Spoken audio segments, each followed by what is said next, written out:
check. Yeah, that's good.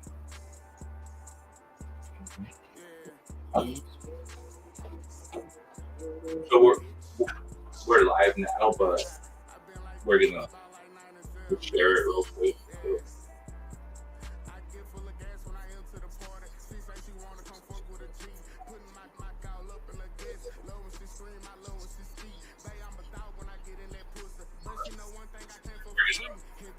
Mike.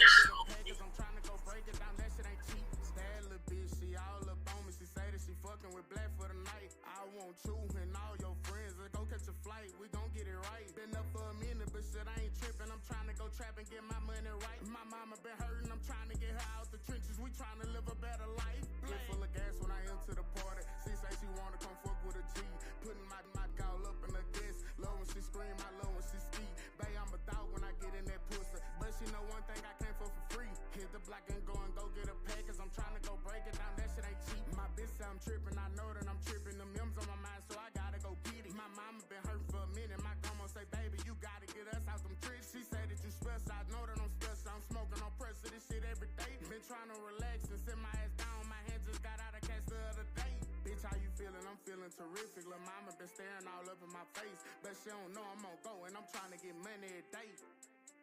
Feds in the city, they tripping. My niggas say he paranoid, ride around every day.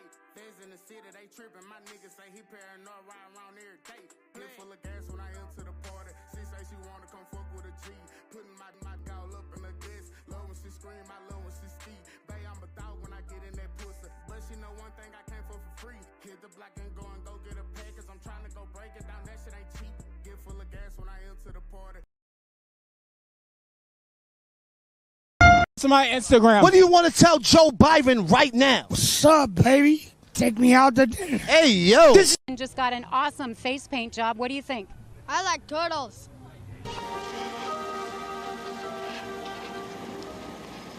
I'm sorry, bitch. Gonna make a deal with this diabolical bitch. If you're back. We are here live at the world premiere of Justice League. This is The Justice League.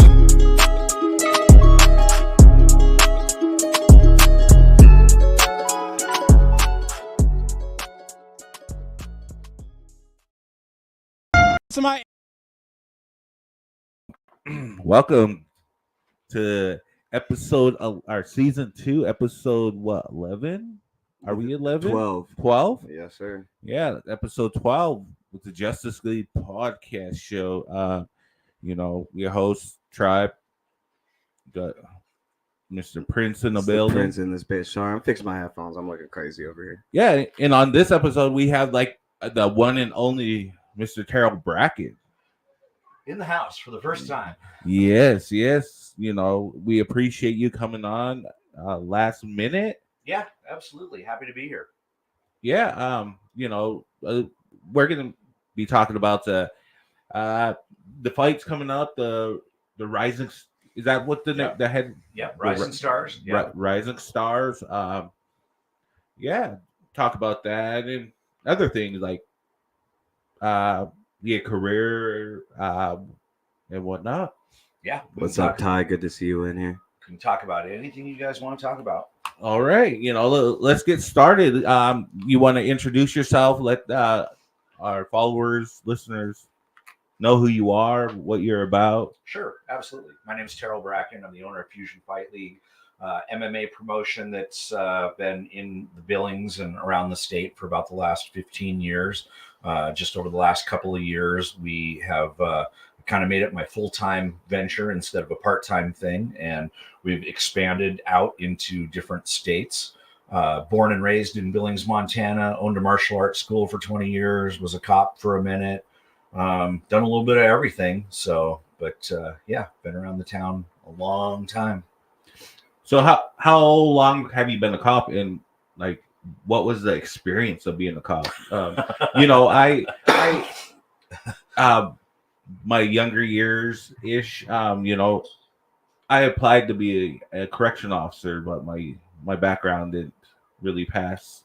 So, because I'm very interested in trying to be on that side of the law instead of on the other side. Yeah. That's and that's the thing. I mean, everybody's got skeletons in their closets. Well, almost everyone has skeletons in their closets. I'm certainly not perfect, and that's a lot of times one of the things that's unfortunate with that is, if you've had some experience on the wrong side of the law, those are experiences that could make you a better law enforcement officer. But it's just, yeah, it's a different world. I had a lot of different experiences. Like 13 years I was in law enforcement, and had a wide variety of different experiences. Spent some time over in Laurel. Spent some time doing contract guard work with the U.S. Marshal Service. About 5 years doing that.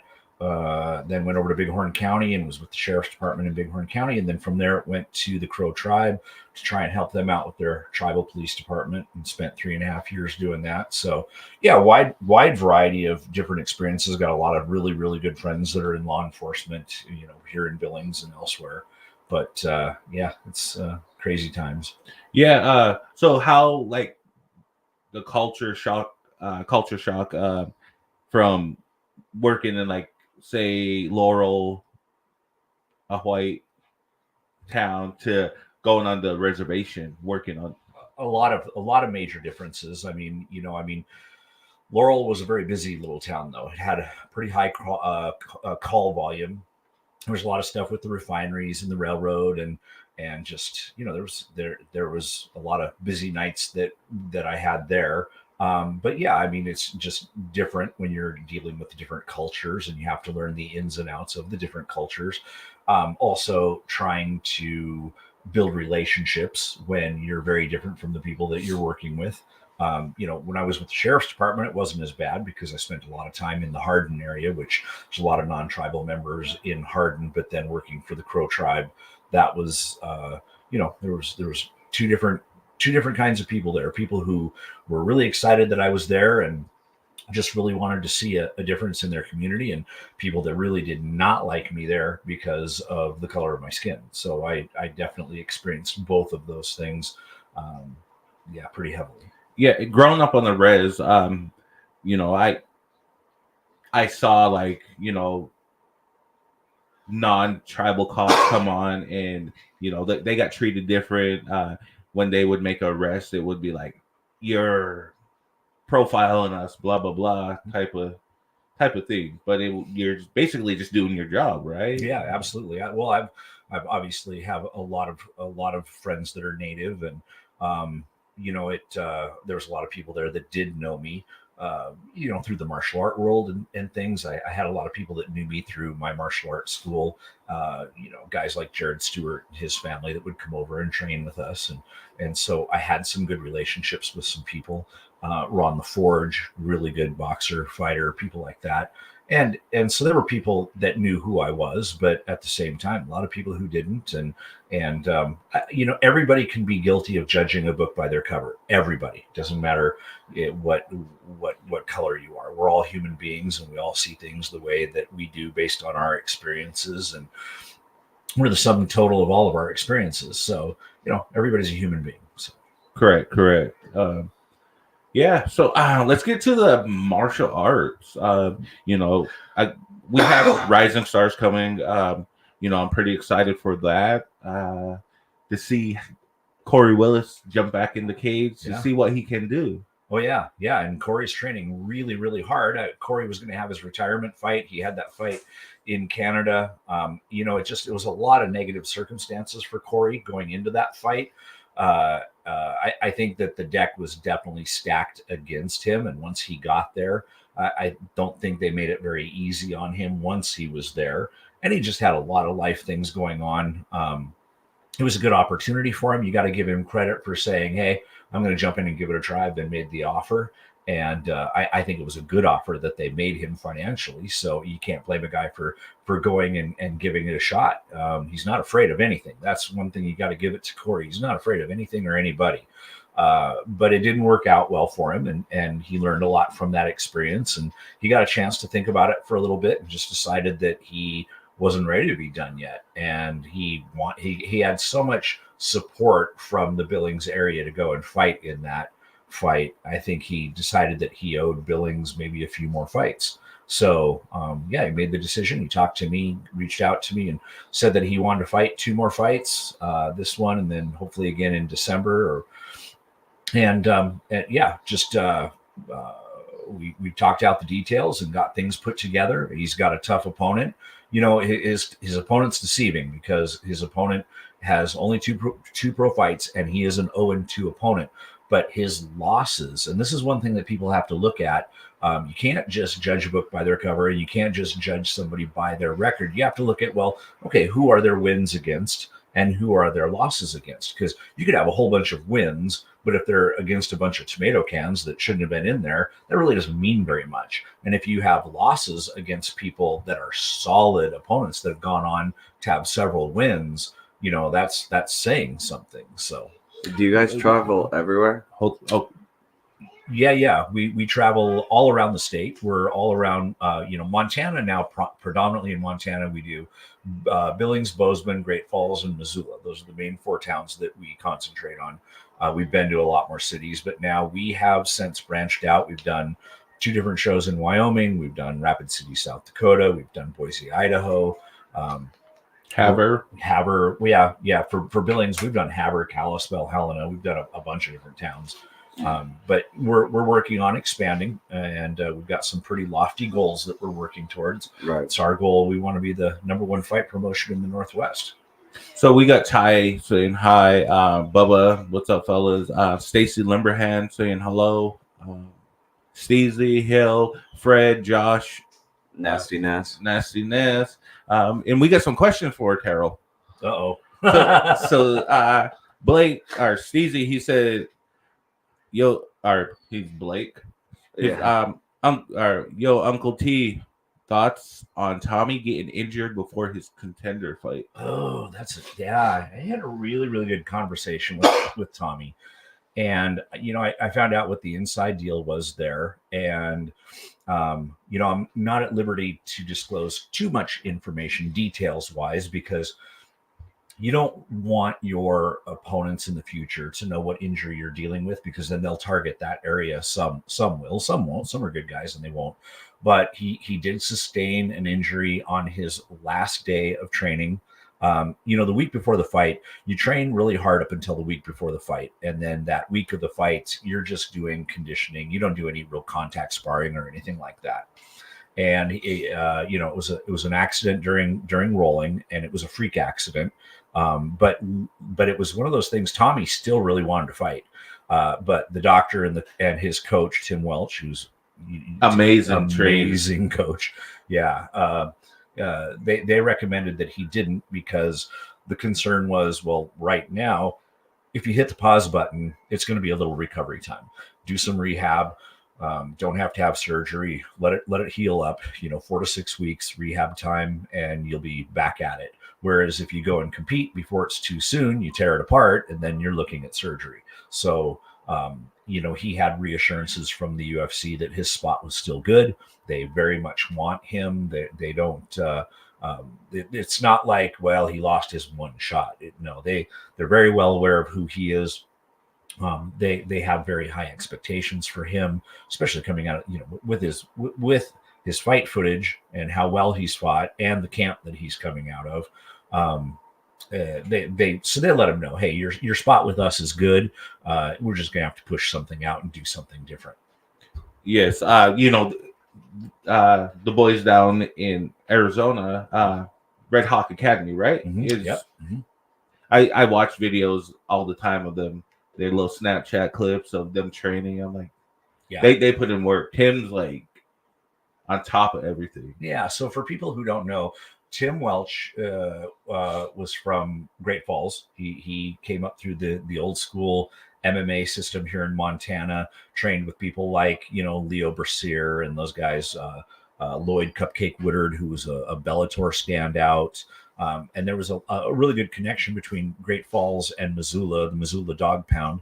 And those guys were going back and forth and training and just steel sharpening steel and becoming studs. And Tim got an opportunity to go out and train, and Tim's really the one who paved the way out there. He was the first one to go over to Phoenix and get started over there with John Crouch and the MMA lab. Built a really good relationship with them, got in real tight with Joe Riggs. Tim would come over and fight. Funny story, Tim had his very first fight with Fusion Fight League. He was, I think, 17. He was either 17 or 18. He was really, really young, and nobody else would let him fight because of his age. And he came over with his dad, and we had a good opponent for him. It was a safe matchup, and he tore his opponent apart, and just went from there and fought for us several more times moving forward. But went on to become, really good. He was on Bellator, fought on the series Fight Master, and just did really, really good things. And then he's the one that paved the way. Then Sean O'Malley went over and because he knew Tim, and Tim had kind of paved that way, and Tim put him up and let Sean stay there. Sean was from Helena, and yeah, everything just kind of went from there.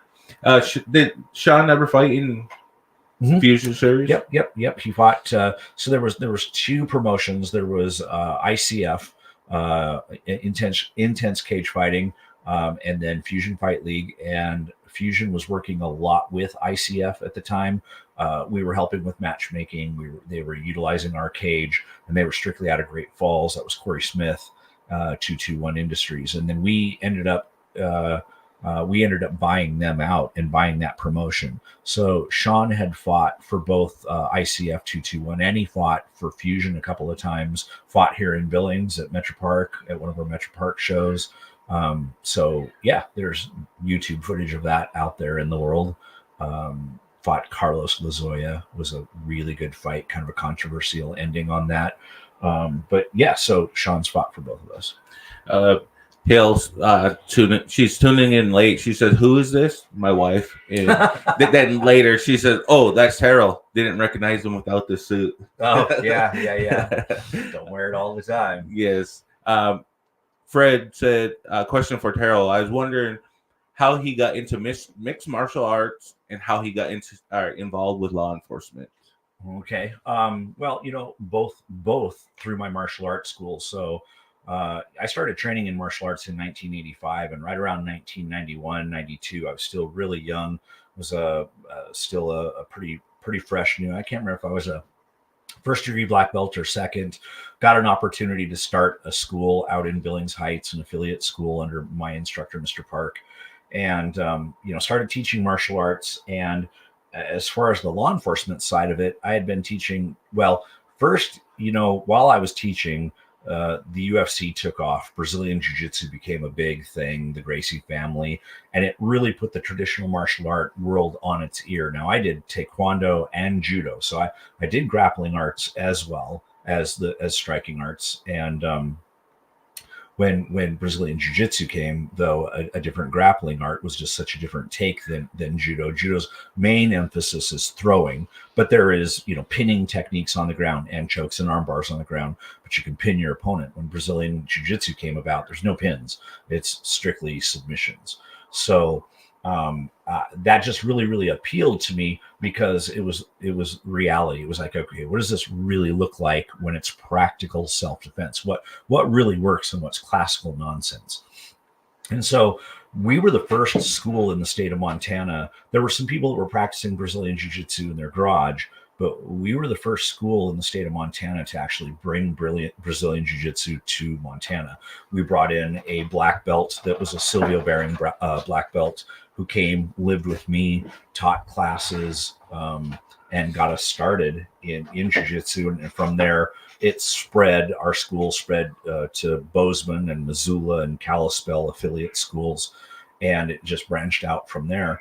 So from there, I had law enforcement officers that were coming in, taking classes with us because of the nature of ground self-defense, and nobody really knew anything about ground self-defense at that time. So I had a group of officers, city, county, DEA, ATF, guys that were coming in. We do a law enforcement only class every Tuesday, and just working with cops all the time and helping them to learn things like weapon retention and defense on the ground, how to restrain people, how to keep from getting choked, those kinds of things. I just got really interested in law enforcement. And so, I had my school full time and I really didn't have time to do a lot.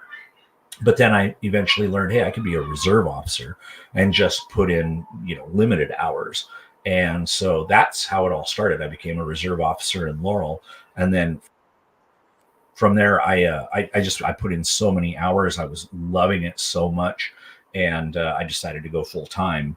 And then I ended up selling my school. I tried to do both for a while, but I just couldn't do it very well. So I ended up selling my school, and it became the Grindhouse. My student bought it, Will Grundhauser, and really took the school to the next level and took his art to the next level. But then as far as how MMA came about, Thursday night fights, they were doing the boxing matches every Thursday night. That was at Alberta Bear, right? Babcock. Babcock. Yeah, Babcock Theater. The LaCour family was here putting on Thursday night fights, and they wanted to start doing 1 or 2 MMA fights every Thursday. And they asked me if I would come over and help out. So we would referee and put on some fights. And a lot of times it was our students fighting each other. But yeah, that's really, and then we put on an all MMA show that sold out. And then it just went from there. Nice. Jesse said, who would have won? What? Khabib's or GSP? Oh, both of them in their prime. I think that would be a really, really good fight. I really couldn't pick that fight either way. I think that's a fight that could go either way. I think that definitely GSP was a much better, well-rounded fighter. He had great wrestling. He had great submission work, but he was also a really, really good striker. And Khabib was much more of a ground and pound guy. I don't know, but he was just so raw tough. It's hard to say. I couldn't call that one really. We have a joke in the chat. It says, "What if you did a criminal only class on Thursdays to keep everyone on the same playing field?" Fred said, "Terrill actually trained 2 people I know quite good: James Evanson and Savannah Clark."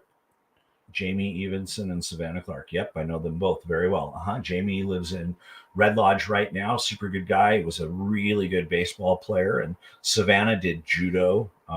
Yeah. Savannah was very tough. Great. So putting on Fusion, because you do what? How many? 8, 12 a year? We do right now, we're doing about 12 to 14 shows a year, depending on the year and how things fall into place, which is a very aggressive schedule. Plus, we've now started this new promotion that's Throwdown Challenger Series. And we do that strictly as amateur boxing. And we're usually doing now like 4 of those. We could be doing as many as 6 of those a year. So we keep very, very busy. So putting on a show, like how hard is it like you need a lot of backing, to do something like this? Oh yeah. So are we talking about the shows that we put on now, like the Metro Park shows? Yes, the Metro Park, the big shows. Yeah, I've said this a lot of different times. There is so much more that goes into putting on an event than what people think. You do, let's say you do 10 fights. Well, there's 20 fighters that you're dealing with, not to mention all the ones that, you were trying to get matched up, and you finally come up with 20 fighters. And then you've got them and their coaches and corners to deal with. All of the travel, all of the arrangements, getting hotel arrangements, everything like that, flights, gas, everything. There's a lot to that. Just getting their blood work done, making sure they get all their paperwork turned in, making sure they're on weight and being where they're supposed to be. Just the fighter wrangling aspect of it is a full-time job. I have a full-time matchmaker. Well, he he is our matchmaker. He has a full-time job as well, but he does our matchmaking for us. That's his focus. And actually right now we're kind of in a spot where we've got 2 matchmakers that work together, a main one and an assistant one. But that's just the fighter aspect. Then you look at, they're both named Ryan, right? no, okay. One's Ryan, one's Richie. Okay, Yeah. I thought there was. And then you've got all the other aspects of the show, dealing with the facility, all of the setup and teardown, all of the marketing, all of the merchandising, the production side of it, the lining up the LED screens and the sound and the lights and getting all the video production aspects up and ready to go, and all of the amount of graphic design that goes into it. Chad Korb does all of our graphic Chad design. Korb is amazing. I never met him before until a few days ago, so I finally met him. Wait, so for fight matching, you guys just pick who's gonna fight each other? Yeah, we pick. But that's kind of cool. But there's a lot more behind that, because you have to match them with the weight, you have to match them with the experience. I don't know how I thought that would happen. I thought maybe it was like a computer that just like said, like, oh, your record's this, let's see. But you also have availability, and then they have choice on, no, I don't want to fight that guy, or yeah, I'd like to have that fight. So the only time they don't get a choice is if they're a title holder. If you've got a title, then you have to defend against whoever the top prospect that we put against you, or you have to vacate the title and say no thanks. You don't get a cherry pick who you fight once you've got the title. Yeah, and you're reaching across states to look for fighters, right? Yeah, because we're bringing fighters from all over the country. We've had fighters from Washington and California, from all the way out to Florida. So we've brought fighters from all over the country. We even brought a fighter from Brazil when we had Roxanne Modafferi fight on our all women's card. Roxanne Modafferi, who's a UFC fighter, she's been on the Ultimate Fighter twice. She was our 135 title holder, and we brought a girl from Brazil to fight her for our 135 title. Do they do you like give them, I don't know if you could talk about this, but do you give them like contracts or whatever, or do they, it's just like per fight? No. So amateur fighters, everybody fills out a contract when they fight for us. And typically it's just a 1 fight contract. But yes, we do offer 3 and 4 fight contracts for certain people, and offer them some benefits and perks if they, and a lot of times we'll use that as incentive too, that, hey, if you get our amateur title and defend it 1 time, we'll give you a 3-fight pro contract when you get ready to go pro, with your first payday being this, your second payday being this, and your third payday being this. Mm-hmm. Fred said, Terrill, can the Justice League? So can we sponsor Fusion, and how do we go about doing that? Yeah, absolutely. I mean, corporate. So this is kind of the way it works. So, your income, there's 3 different sources of income for us. There's our people who buy seats up in the stands, and then there's people who buy our VIP tables down on the floor, and then there's people who come on board as advertising partners with us. And because in Montana, Wyoming, we have a small population. We're not putting 4,000 and 5,000 people in the stands like big cities, like you would in Denver or in California or in Phoenix. We don't get that big of a turnout. So our shows are very, very expensive to put on. And the only way that we are able to put on the shows that we do with all of the production that we have and everything like that is because we get advertising partners that want to align their brand with us. So yes, we have different sponsorship packages available. And things that you get with those is everything from shout outs and getting on our radio advertising, getting on our posters, to getting your logo on our cage floor, or getting your logo up on the LED screens, shout outs during the event, social media posting, all those different things that we do for our sponsors, depending on what level you come on board with us. Okay. And Hale said, I never in my life thought I would enjoy watching fights until Tribe started dragging me out. Now that I've been to quite a bit, it's something I look forward to. And yeah, the wife, she's just like, okay, when's the next fight? When are we? When we went to have her. Oh yeah. I usually just go by myself, and she's like, yeah, I'll come. And yep. Yeah, I was blown away by the fighters in Havre. Yeah, I was glad I got to meet her too. That was great to see her there. Yeah, it's you know, the fights are so much fun. It's different than what a lot of people think. It's not barbaric. It's not you know, I mean, if you think it's okay, if you think boxing is okay, or if you think your kid doing traditional martial art competitions is okay, there's not a big difference in MMA. Actually, MMA is statistically safer than boxing. Boxing has a lot more head trauma. In boxing, you could get basically flashed or you know, knocked out. As long as you can get back on your feet and be somewhat ready to go again, and the referee thinks you're okay, that could happen to you 3 times in a round, you know, where you're getting kind of flashed is a term that we use for a knockout, that you don't stay knocked out, that maybe you kind of go out quickly and come right back up and you're on your feet and you're ready to go. You know, so if you can answer that standing 10 count, you're ready to go. That's a lot of head trauma that can happen to an opponent during the course of a boxing match. And big gloves means big weight, which means more impact on the head. A lot of things like that people don't understand. So with MMA, there is no standing 10 count or 8 count or anything like that. There's no 3 knockdown rule. It is the minute that you're not intelligently defending yourself, that fight's done. It's stopped. So you can't get knocked out multiple times in an event or anything like that. And plus, because you've got the grappling, the arm bars and the chokes and everything like that, you're not necessarily getting hit as much. There's a variety of different things that take place. Now, it can be a little bit more dangerous in that if somebody picks you up and throws you and you put your arm out wrong, you know, you could damage your arm or something like that. Those things happen. But let's face it, that happens in high school wrestling. How are you guys picking your refs? So that's one of the areas that I'm very, very picky about. We really only want very qualified referees, and they can't be just a boxing referee unless they're doing just a boxing match. They've got to understand the ground aspect. They've got to understand submissions and what's safe and what's not safe. So yeah, that's a pretty big deal.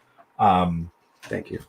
So yes, I'm very picky about referees, but so Montana is not a sanctioned state. We don't fall under the jurisdiction of any athletic commission for combat sports.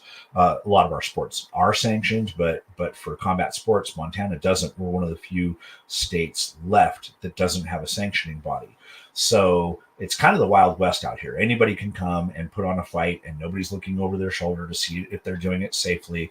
Are they providing insurance? Do they have a good doctor on scene? Are they doing fair matchups?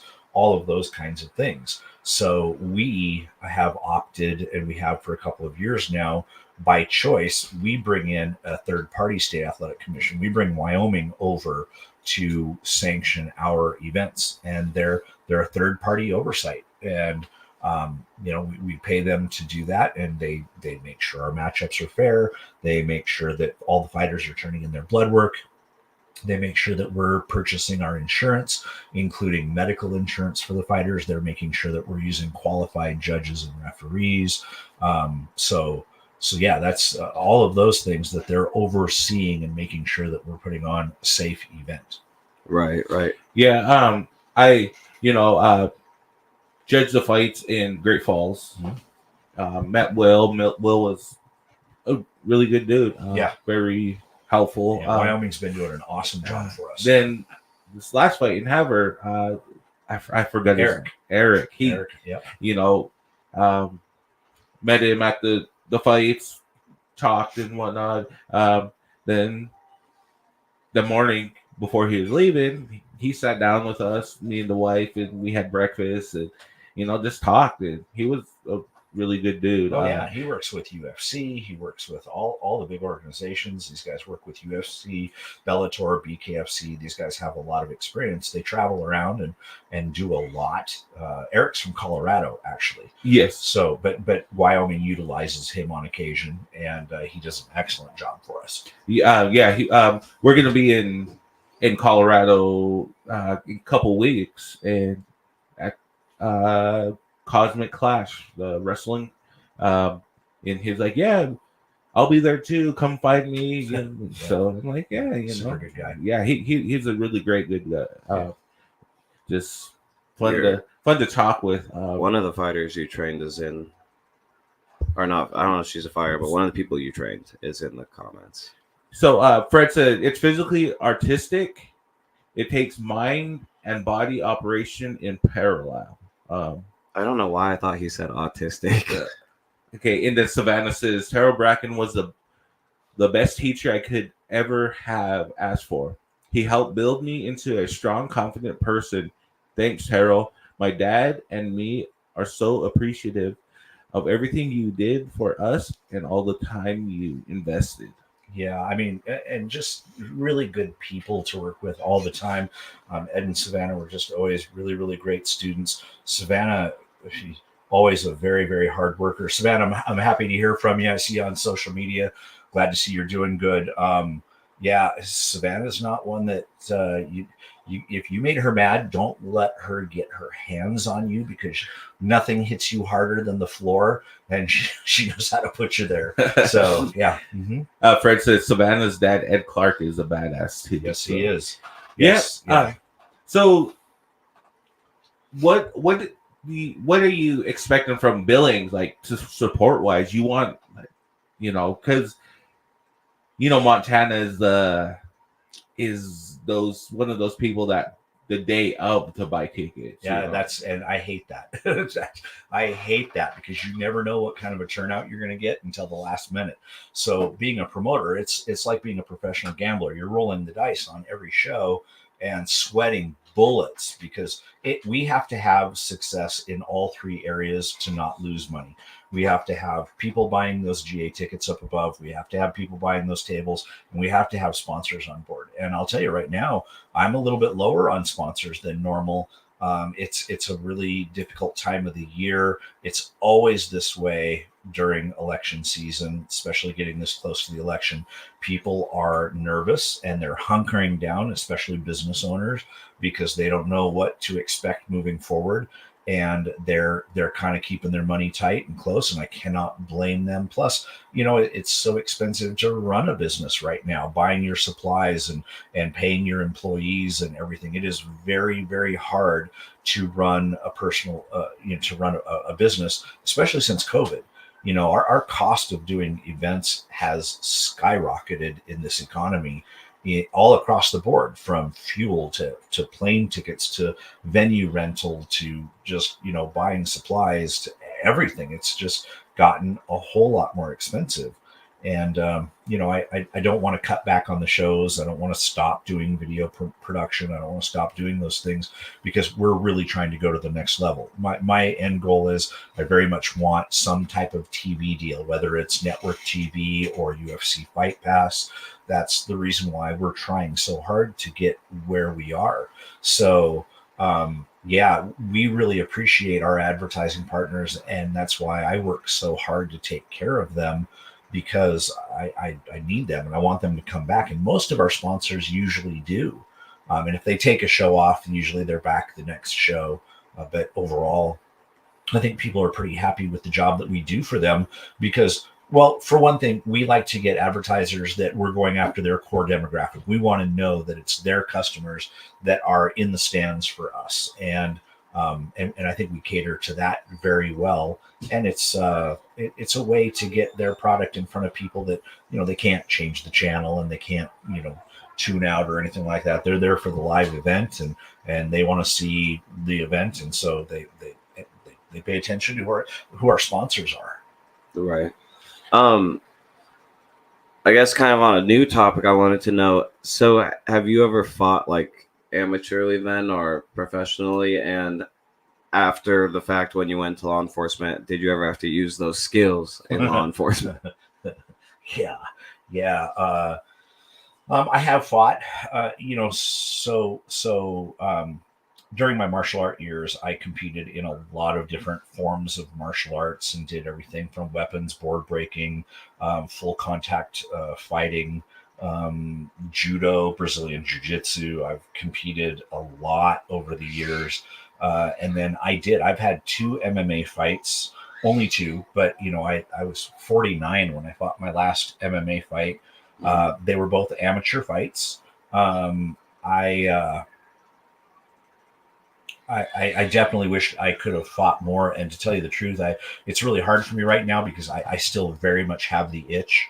I want to fight. I want to fight again. I want to fight pro. Never got an opportunity to do that.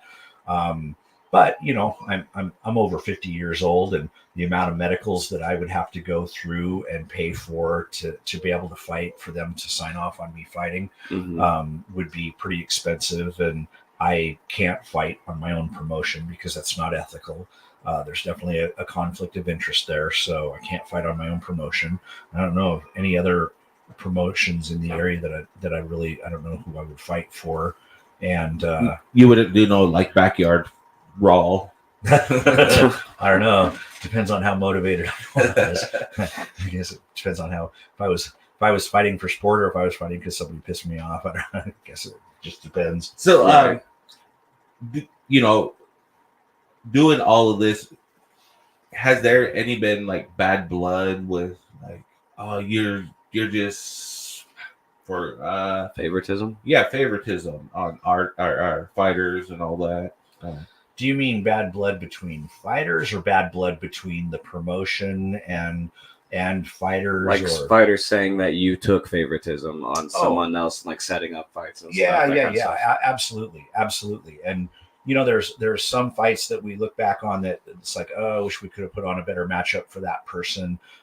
Sometimes you get situations where it's really hard. So let's say, for example, you've got a key fighter like a Tommy McMillan who's fighting on your card, and a week or two before the event, his opponent gets hurt. So now you've got to find a replacement fighter, which is really, really hard to do on short notice. And sometimes the guys that are willing to step up and to help out maybe aren't at that skill level. So what do? You're a week out or 2 weeks out from the show. Do you cancel the show? You've got all those other fighters on your card that are relying on the fights too.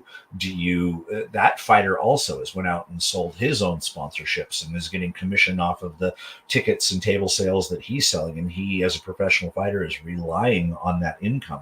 So there are times that we do the best that we can with what we have, and it's just circumstances, but it can look like, oh, we're throwing this fighter a fish. And I've really wrestled with that. There's times that looking back on it, I wish we would just canceled the bout.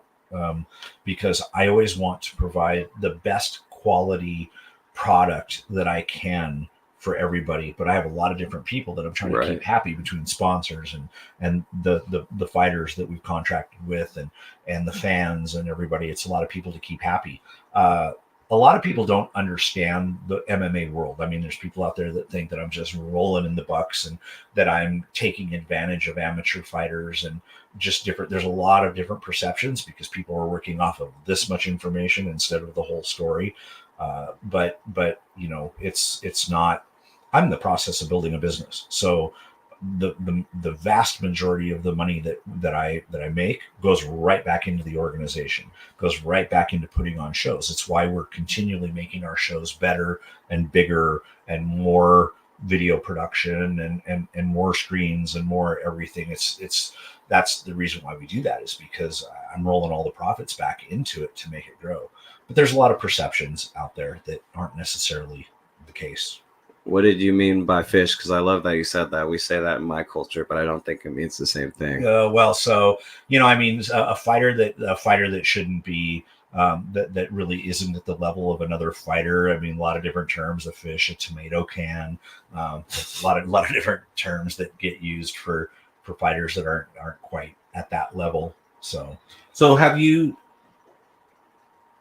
set up a match where someone challenged someone that was already had more experience and then they lost and it's like, oh yeah, we do, we have on occasion done challenges, but also at the same time now, if a guy can, we've also had people challenge people that's just way out of their league, and we just say, no, not going to happen. It's not really good for either one of you. It doesn't help either fighter out. It doesn't help the fighter that wins. Because again, if you got a big winning record against people that shouldn't have been in there with you, it's an inflated record, and it doesn't serve you well in the long run. Hill said, "I love that you all are like family. Everyone is so nice and supportive. We had to bring the baby to have her with us. to the fights, and everyone made sure she was okay, and luckily she sat good. Yeah. Yeah, and I was surprised.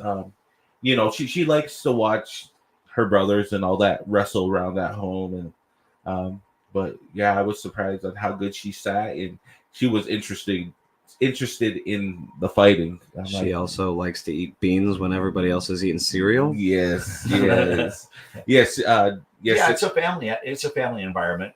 That's one of the reasons why I love the martial art world and MMA is because I'm a people person, and being a cop for a while did not wreck that for me. I still love people. I care about people. I don't always trust people the same, but I still care about them, and you make a lot of really, really good relationships. The MMA world, it's like anything else. I mean, it's got its good and its bad. It can be a kind of a corrosive environment, very much like law enforcement was. But I've met people that I wish I could have just bypassed. But at the same time, I've met some of the greatest people in the world. Like, for example, Will with the State Athletic Commission. I love that guy. Some of the fighters that I've gotten to work with and students that I've had, guys like, some of my favorite people like John Coulter and Brady McLean and people like that are just, some of my absolute favorite people in the whole world were brought to me through the martial art world. Has any of your fighters like came up and went into like UFC or several? Yeah, several. Well, most noteworthy, Sean O'Malley, came through our promotion and had the majority of his pro fights through us and ICF. But then he got a really good fight on LFA. And then from LFA, he went to Dana White's Contender Series, and boom, everything took off from there. I think his LFA fight was the only fight that he didn't fight for us. But yeah, so Corey Smith had a lot to do with that too. But Tim Welch is another one. Lloyd Woodard is one. Marnik Mann is a fighter who's currently fighting for the UFC. Hunter Azure is another one who's been a UFC fighter. Jessica Borga, who fights for Bellator, has fought for us a number of times. You've got Kai Stewart, who's right now the BKFC 3-time champion through BKFC, came through our organization. Bryant Atchison has had multiple fights with us. I mean, we can't take full credit for Bryant because he fought forever in Thursday night fights and everything like that. But Bryant's fought for our organization. Yes, I saw a post. Brian, he has a huge announcement coming up. So. Yep. Yeah, and it's going to be a big one. Yep, that's going to be a big one. One of our viewers, Bubba, says, I think you should mix MMA with live music. And Kirk says, yes. It's been done a little bit before. How would you mix live music? I don't know how would you really? In between matches you would have a performance? Yeah, you could do that. I've also seen promotions that'll do like MMA fights and then do a break at the end of the event and then do the concert, like kind of reset things and then boom, do the concert directly afterwards. But as far as like live music during, it's really, really hard because there's a lot of variables there that you can't control. Plus people are listening to the same style of music when at most events people like to hear a variety of different music. And you can't have music playing while the fighters are fighting. There's a safety concern there. They have to be able to hear the referees and different things like that, and the crowd wants to hear things too that's happening in the cage. The impacts and stuff. Yep. So you don't have any music playing during the fights, but we've had some fun with some different ideas. We did backflips and beatdowns where we mixed motorcycle freestyle and MMA and had motorcycles and quads and snowmobiles doing backflips over the top of the cage in between fights, and then they jumped one live fight in progress, and we got on the cover of yahoo.com, and there was a really big MMA talk show called Inside MMA, and we got an award from them for it. But I think even Dana White made a comment about, way to go rednecks or something like that. So would you like to be like on Dana White's level, or is that your goal? Would I like to? Sure, absolutely. It's not a realistic expectation. It's I think people can do anything they set their mind to. I'm all about that, but also at the same time, you have to have realistic expectations. It takes so much money to do that. And right now, the UFC is a juggernaut. It is unstoppable, and it's going to take. For a while there was a question if One Fighting Championships could compete with them, and they were coming over from Japan and had huge dollars, but they don't even really come into the United States because they don't want to compete with the UFC in the United States. So no, it's my goal is very clear. I want to be the number one provider for shows like Bellator and the UFC in the Pacific Northwest. I want to be the number one feeder show, and that would be happy for me. So, what criteria do you use to select fighters for your event? So, there's things that can exclude a fighter. For example, if they have some things in their background that we can't get around, if sexual assaults and things like that can exclude a fighter from fighting, or a really horrible attitude, hard to work with. Those things can exclude a fighter from being able to fight for us. But as far as anybody can fight, really anybody can fight. It's all about putting people together that are on the same level. You can have two guys with very little experience fight each other, and it can be a fantastic fight because they're equally matched, and so it can be a really, really great, fun, exciting fight. Or you can have two guys that are really, really experienced. It's all about having equal matchups. So as long as your matchups are equal and as long as you're getting matched fairly, really anybody can fight. So how do you handle fighter contracts and negotiate to ensure fairness and transparency? Well, the State Athletic Commission is the way that we ensure that, because we have to submit all of our matchups to the State Athletic Commission, and they can decline any fights based on if they see anything that's a red flag or anything like that. But as far as negotiating with fighters, like it just kind of comes down to if it's a pro fighter, hey, this is what we have in our budget. This is what we're able to pay. Oftentimes, the harder of a fight you're willing to take, the more that will pay you. So the higher your win record gets, the more you get paid. And but it also has to equal out with how tough your opponent is. You might have a really big record, but if you're not willing to take a tough fight, then I'm not going to pay as much. It's just the way that it goes. And then part of it is also just how much money we have in the budget available. And so oftentimes we work back and forth. Some of the things that we can do to make it more equitable for fighters is to offer them the ability to go out and sell tickets and give them a commission off of every ticket that they sell. So every table they sell, if they bring in a sponsor or anything like that, they can get a cut off that. We can negotiate what that percentage is based off of how much. Like they can either get a larger payday and smaller commission, or smaller payday and larger commission. And then there's been some rare instances where people get both. So what's the difference between that and then like fighters that bring their own sponsorship, like sponsoring the fighter? So as a business, you can sponsor a fighter individually. You're giving that fighter money, and it's going towards it's going directly. They get 100% of that money, and they're putting it towards whatever they want to, whether it's buying food or paying coaches or buying equipment or spending it on Burger King. I mean, it's their money. And then the fighter will say, I'll put you on my banner, or I'll put you on my fight shorts, or I'll do social media posting for you.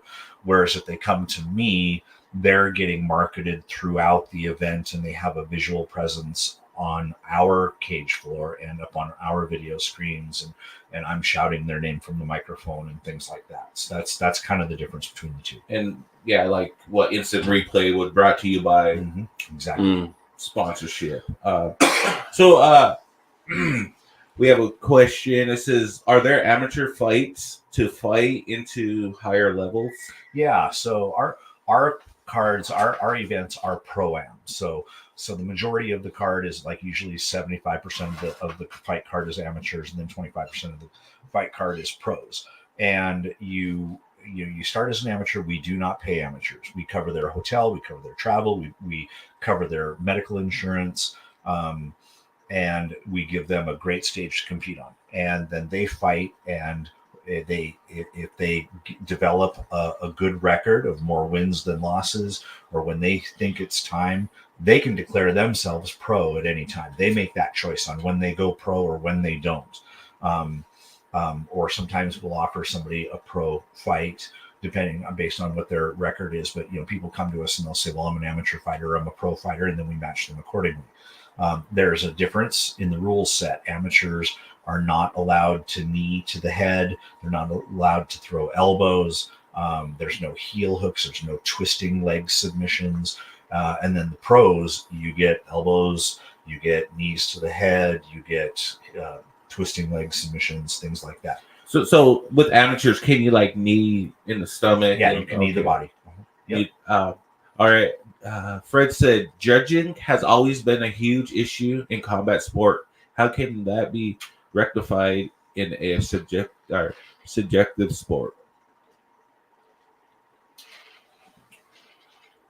I think more education on the judges, spending more time with them to help them understand what to look for, and to talk about subjects like, do you score higher for less shots that do more damage, or do you score equally as high if they're hitting more time, making more contacts, even though it's not maybe necessarily damaging?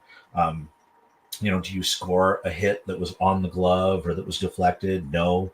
How do you score takedowns? How do where do those fall? A good takedown versus a good hit, those kinds of things. Control, if you're controlling your opponent. But again, like he said, it is subjective. It's like putting your car in a car show, and you got judges that subconsciously, the majority of them just really like the color red. So red cars are going to score higher just because deep down they've got that in their head. And sometimes you have judges that really appreciate the grappling aspect of it more, and will score takedowns and grappling a little bit higher, and striking people who will just score higher for the stand-up portion of the fights. But it's education. It's hard. That's one of the toughest things. That's why I always say, don't leave it in the judge's hands. Don't. Anytime you leave it in the judge's hands, it's a crapshoot.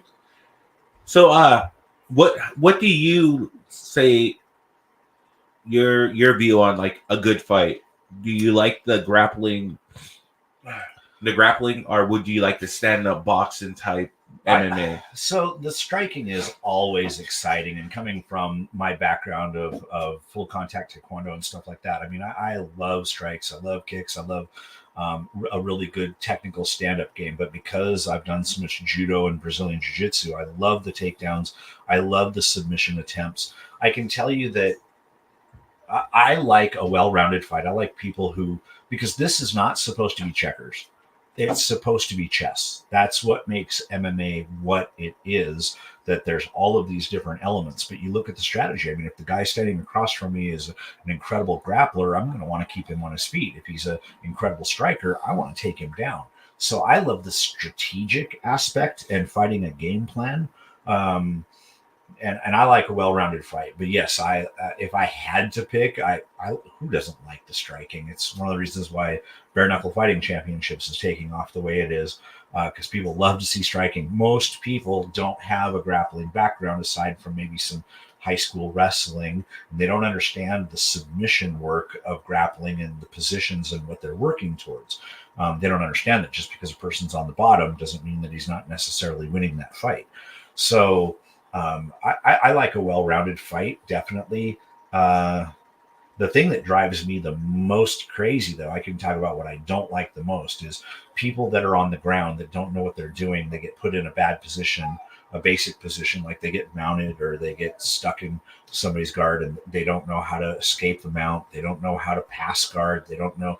They just get stuck in these basic positions and they're like a fish out of water. It's like, dude, learn how, Learn how to escape those negative positions. Learn how to pass guard and better your good position. Go from a good position to a great position. Just those basic foundational things in Brazilian Jiu-Jitsu that a lot of fighters are missing.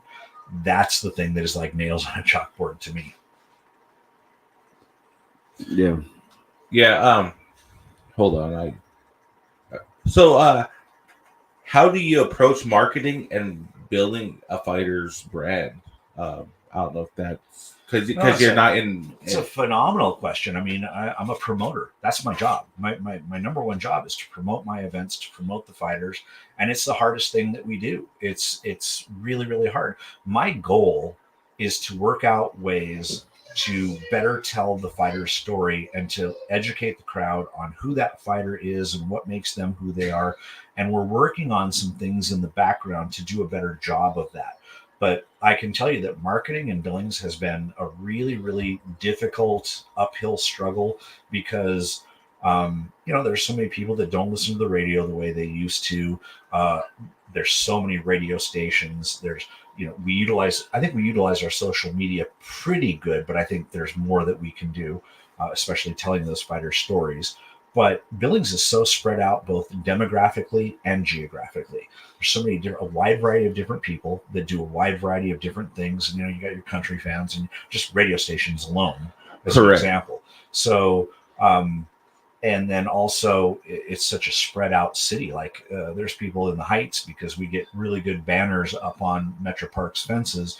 Everybody in the Heights knows that we're putting on fights, but people on the West End, it's hard to reach West Enders because we don't have great places to put up banners. And the city has very limiting factors that you can't just put banners anywhere because the city will come after you. Yeah, the city coding. Yeah, exactly. So you know a lot about that. So those are some of the uphill factors. Word of mouth is our best advertising, and I can tell you my big goal has always been I just, because our numbers in Billings has been growing steadily a little bit, not the way I want it to. My goal is 500 more people in the stands. If we had 500 more people in the stands, it is amazing what we would be able to do, what we would have the funds and the resources to be able to do.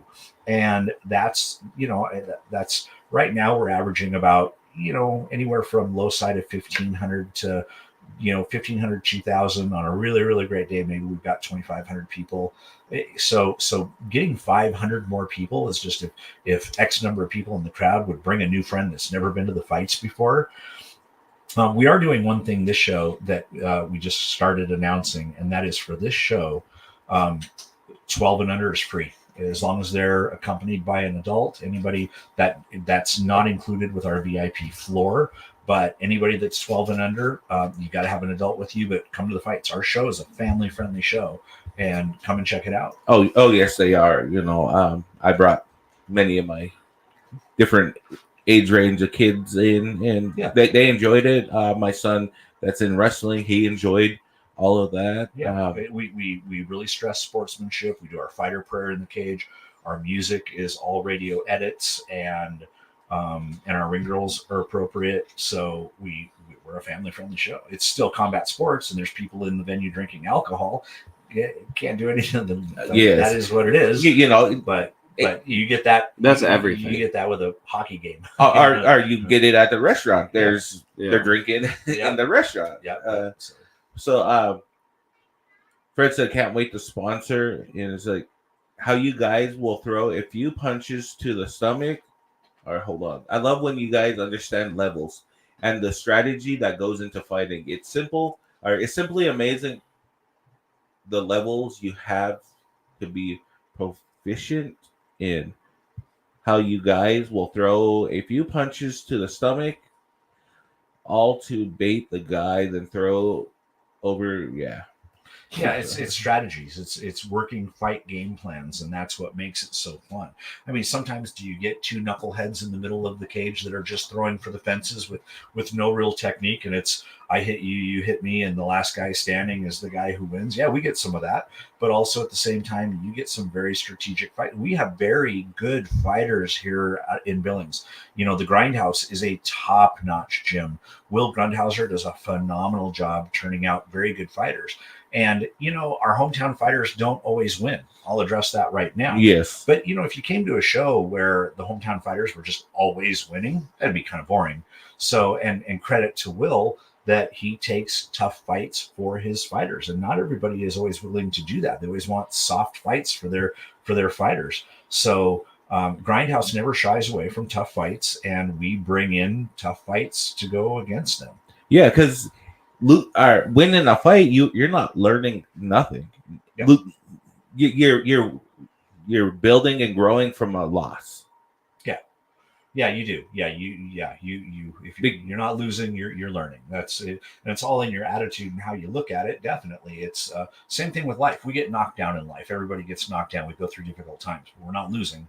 We're learning. We're taking those lessons. We're learning how to readjust, how to readapt, and keep moving forward. Keep picking your ass up off the ground and dusting yourself off and moving forward through the difficult times. Yeah, because if you're winning all the time, you don't know how it is to fail, and when you fail, you shut down. I've seen but that. Damn, it feels good to win. Yeah, it does. Yeah, it never feels good to lose. Yeah, it never. But I've seen that. I've seen fighters that had undefeated records and then get their first loss. They don't know what to do with it, and they're done. And we don't see them back again, which is really, really unfortunate because you've got to know that that's just they're moving through the rest of their life with that haunting them. If it bothered them so bad that they're not ever going to do it again, could you imagine playing a basketball game, losing that basketball game and saying, screw it, I don't ever want to play basketball ever again. It's fighting is different. It's visceral and it can get in your head. And it's people who do that, oftentimes it haunts them for a long time. Best thing you can do is get back in there and, get back on the horse. Yeah, because losing, you're not, if you're winning all the time, you're not gonna know what your strengths are in what you lost to. And that's what I tell amateur fighters. Amateur fights are all about getting experience, finding out what you're good at, finding out what you need to improve on. Your amateur record really only matters to a certain extent. It is your pro record that makes a difference. You got to protect that pro record. Fred says winning enforces areas of strength. Losses exposes areas to improvement, and a little of both in both. Yep, absolutely. Yeah, that's I was telling the fam and all that. I'm training at Grindhouse, so because I reached out to Terrill and talked to him. I want to take a fight in November, and yeah, it's official. Yeah, there it is. It's out there. So yeah, that'll happen too. And it's not easy, is it? Training. Oh no, I went with, I went over to Dallas, grappled with Dallas, and there was muscles I didn't know that was there that I used. Yeah, absolutely. It's using muscles in a different way, and it's that, like, especially when you're grappling, because there's that constant resistance, and it's a different tempo, and it's a different experience, and it's not easy. It makes you not just physically tough, it makes you mentally tough as well, and spiritually tough. And we could all use a little bit of that strengthening. Yes, and training wise, it's not just for fighting. I'm also using it as to better my health.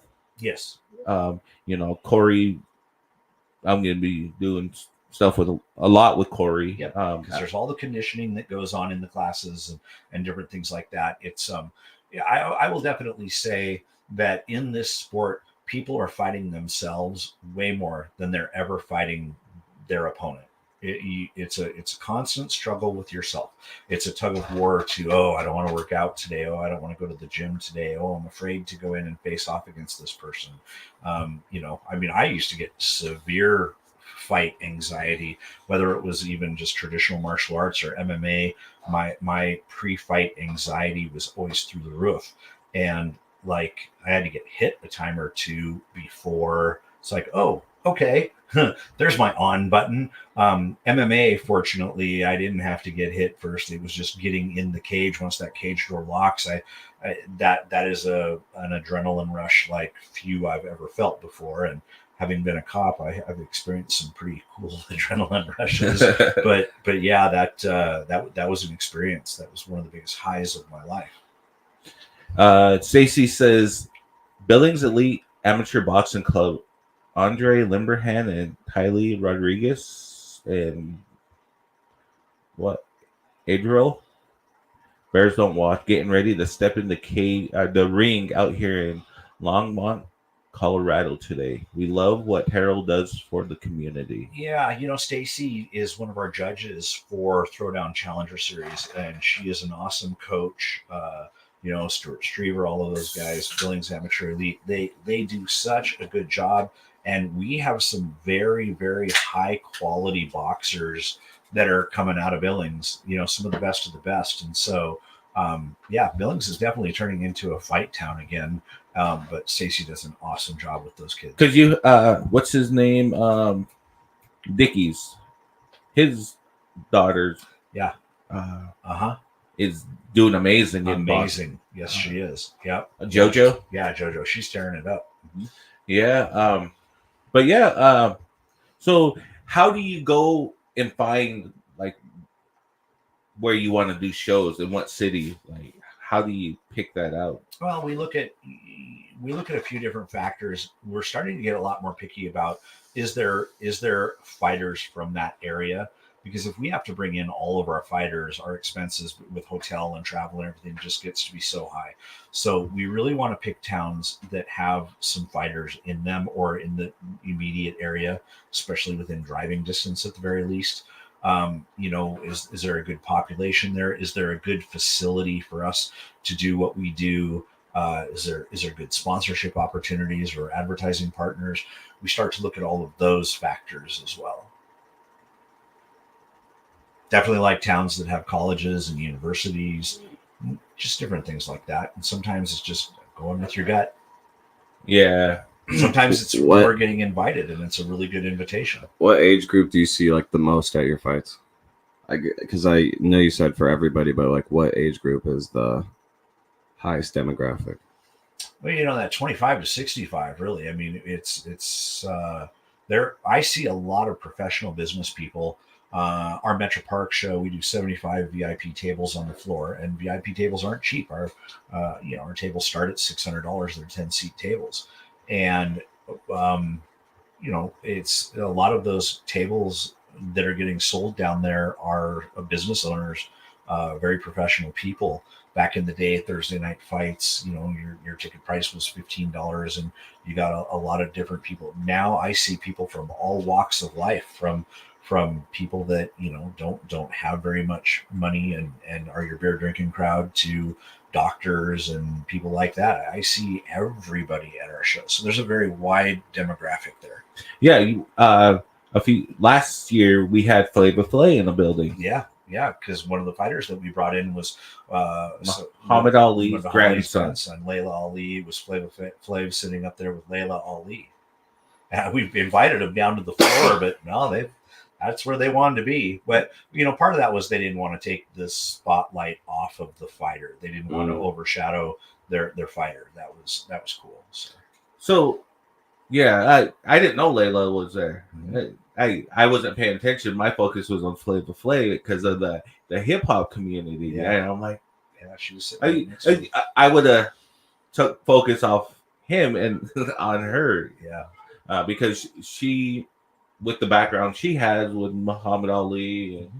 And in that same event, we had Hulk Hogan's nephew, David Baleo, was fighting in that event too. So that was something that, and we didn't market that because he wants to build his own name and not just ride Hulk's coattails, but yeah, so we get all kinds of different people fighting. Yeah, again, you try to build your own fan base rather than ride the coattail on someone else's. You guys didn't mention anything like Flavor Flav in the building or any of that, or even Sean O'Malley. Yeah, we've had Sean O'Malley at three, I think, of our Great Falls events. They're bringing him and Tim are bringing fighters to our organization to bring up their next generation of fighters. And man, they're turning out some talented fighters. So, yeah, this upcoming Great Falls show on the 21st, Tim is going to be there with a couple of their fighters, and it'll be interesting to see if Sean's in the house or not. Don't know. Very well could be. Probably depends on how the fight comes out this Saturday for Sean. Today, right? Yeah. No, the 14th. Okay, so the contender series was supposed to be today, was it? No, that's Tommy. Yeah, but Sean O'Malley is fighting in UFC Noche. Yeah, the day after. So I know Tommy's going to be in Great Falls. Sorry, I got a tickle in my throat. But Sean O'Malley, if his fight goes well on the 14th, could be in Great Falls on the 21st. Okay. So do you think BKFC Kai? Do you think he'll jump back into the cage? Not until Kai can't. Until he's no longer title. If he doesn't have his title anymore, then yes, he wants to come back to MMA. He wants to make a run at getting on Contender Series. Last I heard. And he's committed that if he comes back and fights MMA, it will be for Fusion. But right now, he's got to focus on where he is, because he'll be having his 4th title defense coming up before much longer, and really want to, and by contract, he can't fight for anybody else. Oh, he has to stay with BKFC. Yep, that's contract. Mm-hmm. Nice. We're gonna start wrapping up this hour. Is there anything you want to talk about? Like, what do we expect from this fight this coming Friday? Fight card looks really, really good. Several Grindhouse fighters on the card as always. We've got 3 pro fights on the card. Let's see. Josh Whaley's fighting Daniel Ogier. That's going to be a great fight. His fight. He took a last-minute fight in Harvard. I thought he was going to win.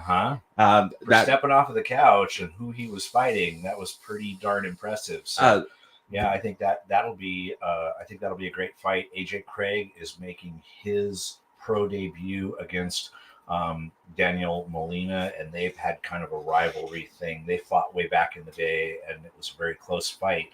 And they both have been winning ever since. And that's going to be a really, really interesting fight. And then you got Corey Willis fighting Troy Fox. So super good pro fights on the card. And then you've got Joey Lodine fighting for a title. He's fighting for an amateur title. It's just great fights across the board. I think it's going to be a real exciting night. So what if you hold the title as an amateur and you want to go pro? You get to do that if you want to. You just declare yourself pro, and then there you go. And honestly, if you have an amateur title with us and then you go pro, you automatically get a bigger first payday with us. Cocaine Kick says, with the recent and past shootings, stabbings, etc., have you ever thought about putting on local fight for people in the public who just don't get along, where 2 people who don't like each other can just come sign a waiver and agree to fight? Like backyard beefs. That's Throwdown Challenger Series. So we very much want more of those challenge type fights in Throwdown. And eventually we may add kickboxing and MMA to Throwdown. That may end up happening. Because the bigger that Fusion gets, the more that we want to really focus. Yeah, maybe the first fight or 2 is going to be guys with lower records and more entry-level fighters. But, as that show grows, the level of fighters are going to be pretty high in that across the board. But having events like Throwdown Challenger Series that people can get more experience or get some of those grudges, or, maybe it's car dealership versus car dealership, or, firefighters versus cops, or whatever the case may be, something like that. Those are things that we can entertain doing with Throwdown and have lots of fun with that stuff. Yeah, I was poking around making, little, like, I want to start training, blah, blah, blah. And one of my friends, he became in the entry stages of becoming a sheriff, and he was like, yeah, I fought in the past and whatever. Tyler Simpson. He fought in the veterans and Oh, okay. out. Yeah, the Battle of the Badges. Yeah. Yes, and he was like, yeah, that was on my bucket list to do, and he was like, do it. He wants me. He'll train with you. I'll box with you. I'm like, oh, Yeah. okay. Yeah. Anytime anybody has any questions or anything like that, totally reach out to me. I'm super easy to get a hold of.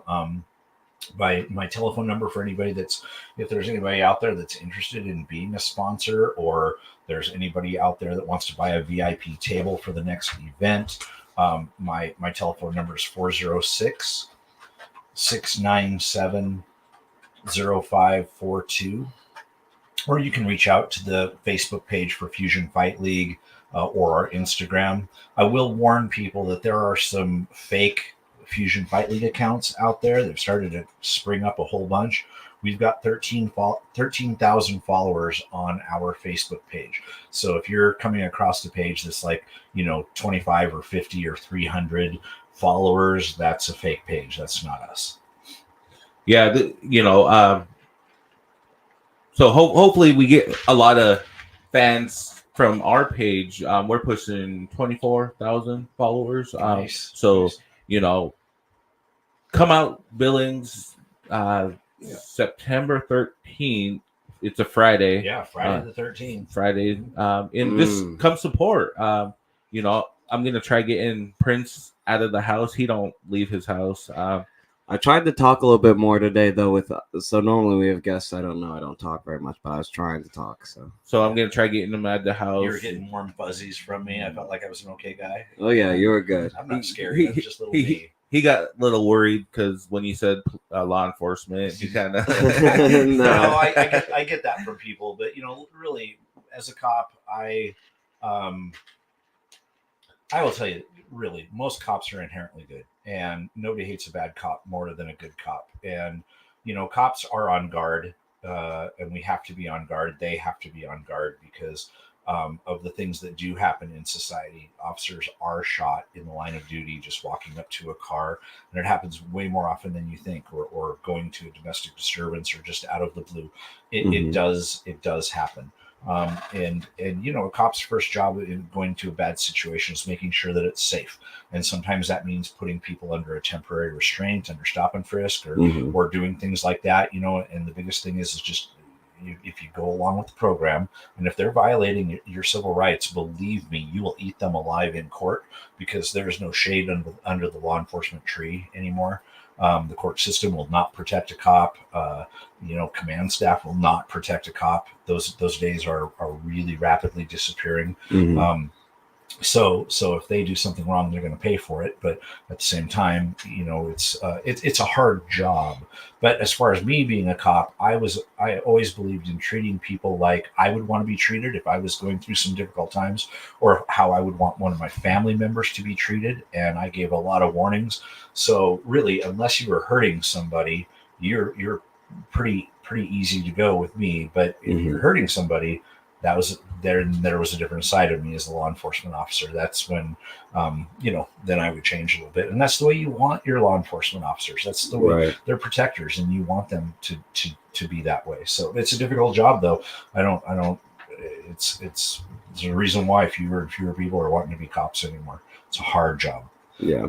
But yeah, it's I'd like to think I'm very approachable, and that's why I threw my telephone number out there.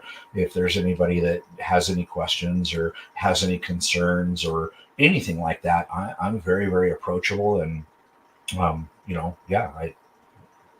do. And I will be going truck. So we'll take the kids. Are you looking for volunteers or anyone to help out with any of the shows? Yeah. Like right now we're trying to build up our setup and teardown crew. So we'll be doing our setup and teardown, our setup this during the course of this week. And we're going to shoot for probably Wednesday night to do our setup. And so definitely could use some help if anybody's got any evening hours. And then also our teardown will be directly after the show. And we're trying to build that team up. I am also going to be making some announcements. We're looking for some more staff members because we are growing. I want to build a street team. That is one thing that we really, really need to be better able to promote our shows, is to have a really good street team out there doing posters and flyers and helping to get the word out. And so I'm looking for some people that are interested in doing that. Right, because from nowadays to like in the past, shows didn't happen unless you had a good street team, because you had that street team pushing your show, handing out flyers, putting flyers in windshields to Yeah. get. Yeah, I was just talking to my marketing guy about this, and this is one area that we really want to expand and start pushing, because there's just not enough people that know that we're having shows. So that's the other thing that I would ask people. Please share our stuff. Get on our social media, share our stuff, help us promote our show, because we do put on a good show. And one thing we didn't talk about, every show that we do a fight for a cause benefit. We pick somebody that's local from the community, and we help them with their medical expenses or whatever it is that they're going through. And we do that every show, and our fight for a cause benefit is very, very successful. And that's one of the main reasons why I do Fusion as well. So you're helping us to be able to help somebody in the community by bringing people to our shows and letting people know about our shows. Nice. So yeah, get out there September 13th. It's Friday the 13th. Come support Fusion. I think we'll all be there. And just watch a good fight. Yeah. And if you can't be there, we do stream. We live stream our events. It's pay-per-view on triller.tv, TRILLER.tv. Used to be Fight TV, FITE.tv. I think you can still find it that way. We put the link up on our social media page, and it's not very expensive. So, it's a really good quality live stream that we do.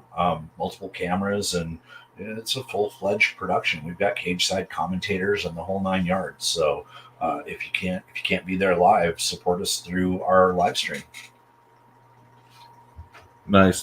So we're gonna wrap up, this segment of the show, and send Terrill off on his way. Thanks for having me, guys. Yeah, no problem. But you're gonna hear a commercial testimonies from our sponsors, and we'll be back. But again, get down to go on the Metro website and buy your tickets now. So all of the seating up in the stands there's 3 different price points, but they are reserved seating. So going and getting your seat early, you get to pick exactly where you're sitting. So yeah, it's worth it to go on metropark.com and get your seats early. Yes, and I post his phone number. You could go on. You could give him a call because he still has tables available. Tables yet. And get a group of friends. Yeah. You don't have to. And like you said, share the live if you guys can't go. Yeah. Yes. If you can't shell out the $600 for a table, get 10 friends. 10 friends, $60. And there you go. You have a table, and it's good. Good shows. I've been to many. But the Metro, there's really no bad seat in the house. No, there's really not. And I can also say that, are some individual fights better than other individual fights? Yeah, definitely. You get some fights that are fantastic and some fights that end up being duds and things like that. But I think overall, I can't think of any time in the last several years of putting on fights that we had an event that overall was not entertaining. I mean, we haven't put on a bad event that I know of. So people always walk away happy, feeling like they got their money's worth. Nice. Perfect. All right. Yeah. Thank you for tuning in. Here's a little commercial of our sponsors. We'll be back with the beat off challenge, the final stroke. Oh my God. So yeah, thank you, Terrill, for coming. Absolutely. Thanks for having me. All right.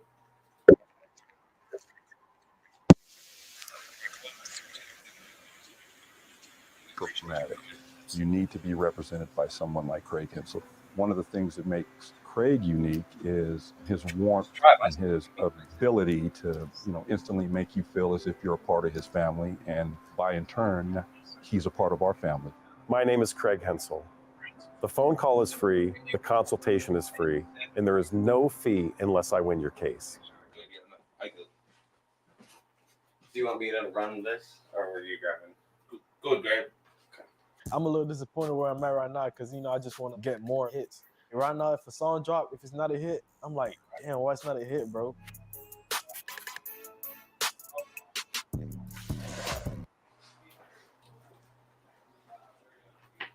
No. Pause. Oh. A friend referred me to Craig as my accident attorney, and he was incredible. He was the best thing that ever happened to me in that situation. He took over all of that communication with the insurance. He made sure all my medical bills got paid. He helped communicate and explain everything to me throughout the process. He actually touched base with me weekly to see how I was doing personally, so I could tell that he really cared. My name is Craig Hensel. The phone call is free, the consultation is free, and there is no fee unless I win your case. You want a Rip King? No, I'm good.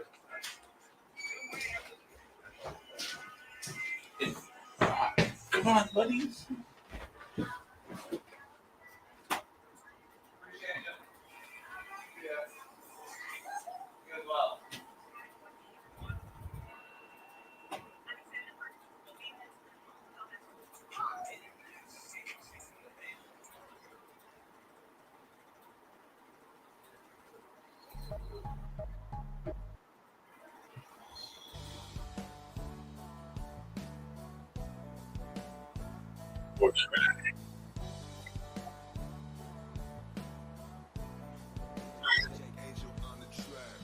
All the ranges and fields I've been, your eyes are the prettiest sight I've ever seen.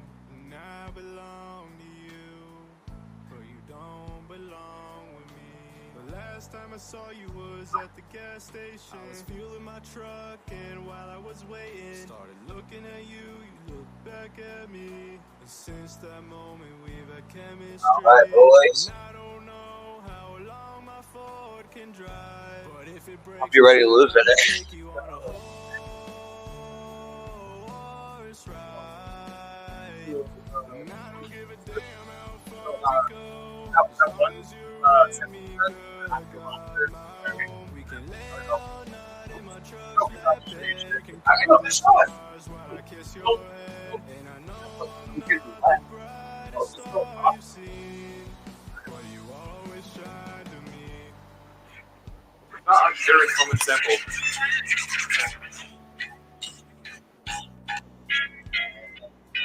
Oh. Yeah, I didn't. I was listening to that on the way here. Like brand new album.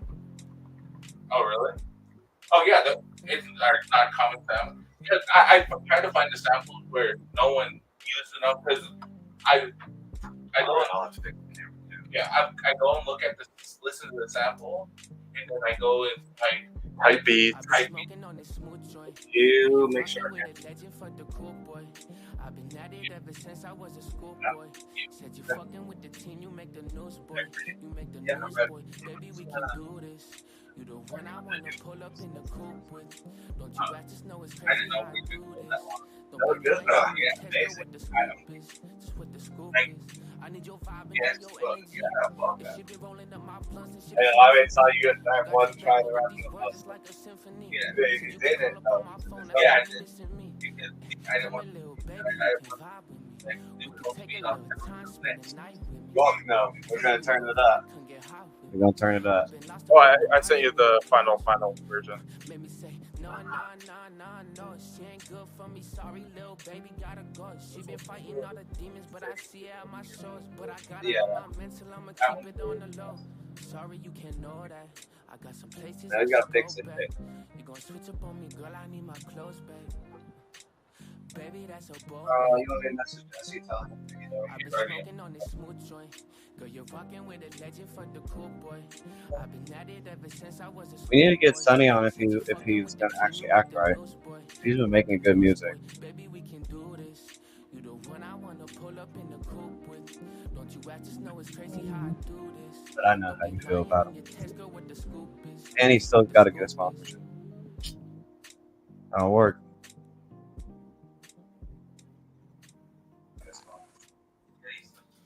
All right. We're back. We're back with the. All right. Welcome back to the Justice League podcast show. Your boy Tribe with we got Prince in the building. We got fucking King in the building. Hi. This is the okay. Let's see who we got. Thanks all for the insights, Harold. Okay, Yes, we got Noah. We got Fred. Hopefully, we got Fred in the building. We got Jesse in the chat live streaming because he's scared to get beat again, so he didn't want to show up. But yes, welcome to Justice League podcast. I don't know if you guys been waiting for this, but we've been waiting for this part of the segment. It's the beat challenge, the final stroke. Everybody send a motherfucking share on this. Make sure you comment and like. Let's get more people in here. It's that motherfucking time, baby. Yes, it's that time. And I misspoke when I was talking what I meant when I said how you feel about him. I meant artists in general just coming on the show is what I meant. Yeah. But yeah. What's your opinion on Terrill? Like, dude, he fucking got me wanting to go. He's really good at talking and getting his point across without dragging things on. Fred, but yeah. Shit. Yeah, Jesse, you should jump into the throwdown series. Jesse, how much do you weigh? We could throw down in the throwdown series if you wanted to. Me and you? Yeah. There you go. How much you weigh? Like 170 now. I weigh around the same. Woo! There you go. Are you coming tonight, Jesse, to get fucked up again? Well, I guess not again, but for the first time. That's why I didn't want to come over today because I was like, "Fuck!" Every time I go to your house, you lose. We're making birria tacos. Yeah, of course I'm going to be there. Perfect. Tribe. Now we just gotta get Tribe and Hill to go. Hill, I know you're in here. Maddie better have messaged you. If you're gonna make birria tacos, you're gonna have to make a lot. I'm making a lot. You said you made a lot of food last time. That wasn't a lot. You guys showed up after everyone had already had fucking 10 plates of whatever. Ask OG. I had a full bowl of that shit. Yeah, but OG, am I lying? Hey, okay. Yeah, no, there was a bunch. OG, and there's less people. OG. When you have a lot of food, even it doesn't matter when or who shows up, there should be a lot more left, right? There should be enough for people to take food home afterwards. Yes, oh my God. There'll be enough for everyone to have a few tacos tonight. Yes, a few tacos. He only has like a 4 pound. That's about what I got. 4 pound. 10 to feed my family, I make a 10-pound roast, whatever. What? Yes. Holy fuck. Yeah. I guess your kids are older than mine. Right now we get the around probably half of what we got there. I normally do like 2 pounds, I think, for a family. But yeah, so that they probably size one of my kids are probably size they eat. Okay, well, good thing you're only bringing the baby again, right? Fuck. No, we'll have food. But yeah, we're gonna get this beat off challenge started. Can we get fire flames and emojis? Not just fire flames, but let's just see who's all in the chat still. Let's just comment. Let's see who's all listening. And if I see you comment, I hope I see that share by your name. What? Who's share? No, it'll show us if they shared it. But yeah, let's get some. Just say hi in the chats. We got Noah saying hi. I'm here, dog. Dog. Pop it, Elevated J. Hey, dog is my cousin. Dog. Hill says I'm here, and y'all know I'll share. Then share some of that ass and. Hey. Okay, don't talk about my wife like that. Okay, Sneezy's grabbing the tissue. You know, and the condom. Grab the tissue, grab the condom, grab the lube, and let's get ready for this final stroke. All I can say is I know this week is gonna be a good week because Tribe picked something in my wheelhouse. We have Denise Bugu. Oh, we got 2-piece in the chat with the flames, baby. Yeah, we got Sebastian. How do you say his name again? Tupiona. But he's 2-piece. We got 2-piece. Oh, see what else we got in chat? We got my mom in the chat saying hello. Yeah. So no hold bars. Talk shit to her. You know, she'll show you her titties if she wants. We got CZ sharing. We got Fred. Let's go. Yeah. He'll say, "And Tribe Mama's here." We got to get support from everyone. Oh, we got Lydia in here. Said howdy. Got some white folks. I think my mom was in here at one white point. Folks in here saying howdy. What's popping? Yeah, Hill says, yeah, Tribe Mom's a gangster, you know. I think all Native moms are gangsters. You think? I don't know. I think black moms got a little more than Native moms. I don't know. I saw your mom. That I'm adopted. I am adopted. That's a different story. And she is gangster. She would. I don't know. She talks shit. Yeah. Talk shit while on the phone. Getting ready to call cops. No, I'm just kidding. What do you think, OG? Do you think Native moms are gangsters? I think the grandmas are more gangsters. Oh yeah, the grandma was. Oh, I had this. Okay, one story of my grandma. I had cousins that my grandma, old school, but she cooked. She was cooking cow tongue, and the dogs got in the house and stole the cow tongue out of the pot. And my fucking God, Fred. Prince's mom is here, the real one. No, she's not on. But no, then my grandma made my cousins go chase the dog down to get that tongue. Like tongue is kind of a delicacy in Native. But still wanted to eat it after the dog. Yeah, she just washed it off, threw it, boiled it. Yeah, that's like damn, that's gangster. You were like, I'm not eating that shit. Oh, I don't eat that shit. Fuck that. Not even tripe. Only the wife's tripe, but only the wife's tripe. You know, you guys that eat menudo and all that crap. Ugh. Not you guys. You know, I like regular food. Yeah, like these damn Mexicans. Menudo. What's up with my that? My dad eats menudo. What's up with that, Jesse? What the fuck you mean? What's up with it? If you don't know, you don't know. Yeah, no, it's like tribe. It's like, yeah. What is menudo though? It's just a stew, right?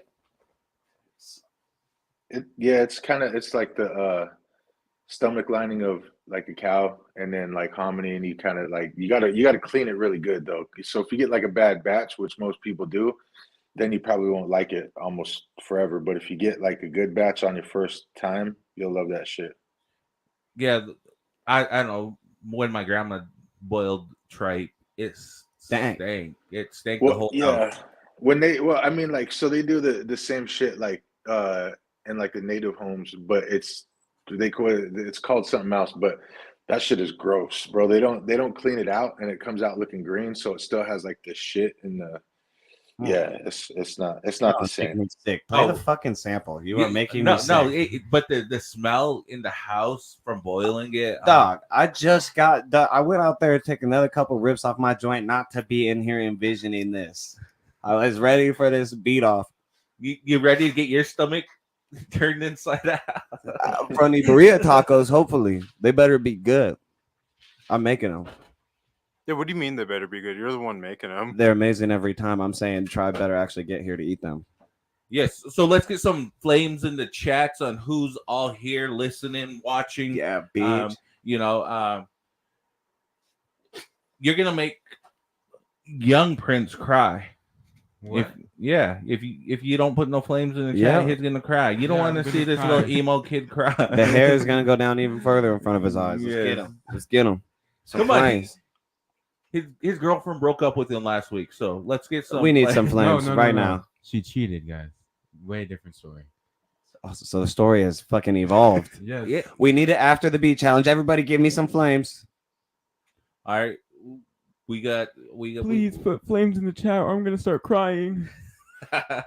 They're surprised to hear you talking. We got Fred. We got flames from Fred. We got Noah. We got Bubba. We got Hill. We got Obi. We got Madison. We got Savannah. We got Two-Piece. We got Two-Piece. Two-Piece. We got Idio.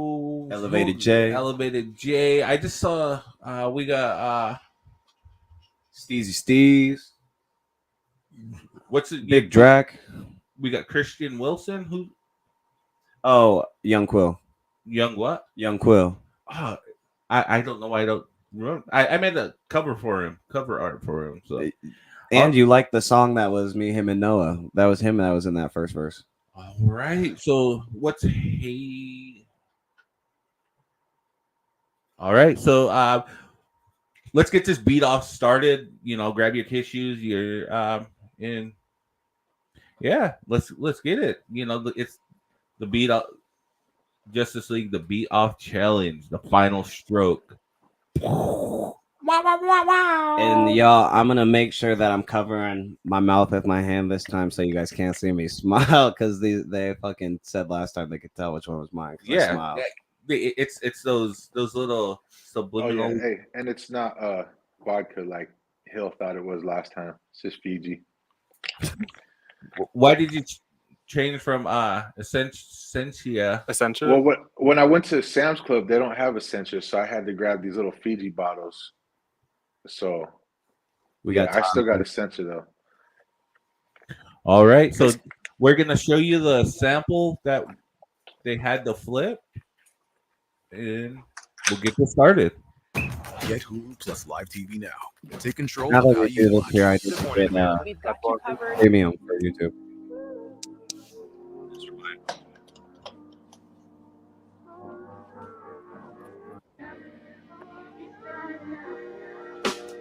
You never said what you want from me. All right, that was a sample. When I heard that song, it sounded like Danielle. I was already a big fan of Haley Knox.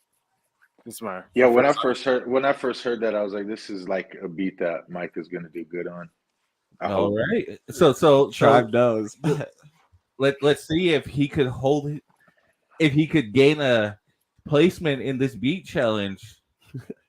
Yeah, no, man. All right, so we're gonna go. I'm gonna play. This is how the rules go. I'm gonna play 1, 2, 3. All right, and then just give you guys a listen to these beats. Then I'll play them again, just so you guys hear them again. Nobody vote yet, and nobody guess whose is whose. Yes, and just everyone listen to the beat. Don't go by, oh, I know whose this is, I'm gonna vote for him. Vote for the best beat, who flipped this sample the best. Yeah, so here we go. We're gonna go beat 1, beat 2, beat 3, bust, and then we'll bust, and then we'll just go and I'll play them again, and then we'll vote from there. All right. This is beat number 1, and I'm just going in by the order it was sent to me. So beat number 1, here we go.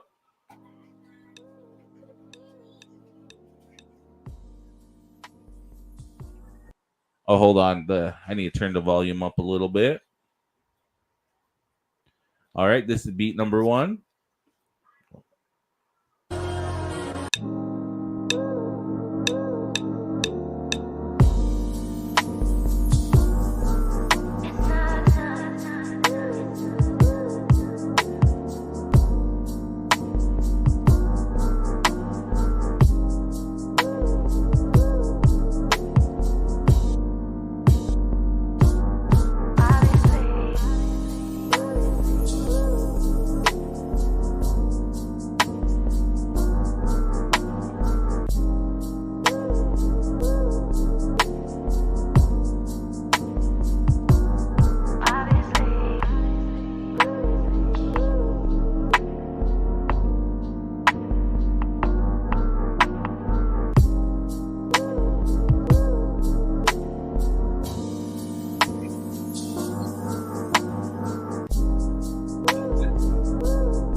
right, that was beat number 1. That was beat number 1. This is beat number 2.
All right, that's beat number 2.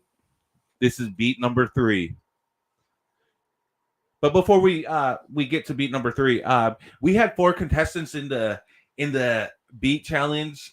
He was on last week, but we didn't hear nothing from him.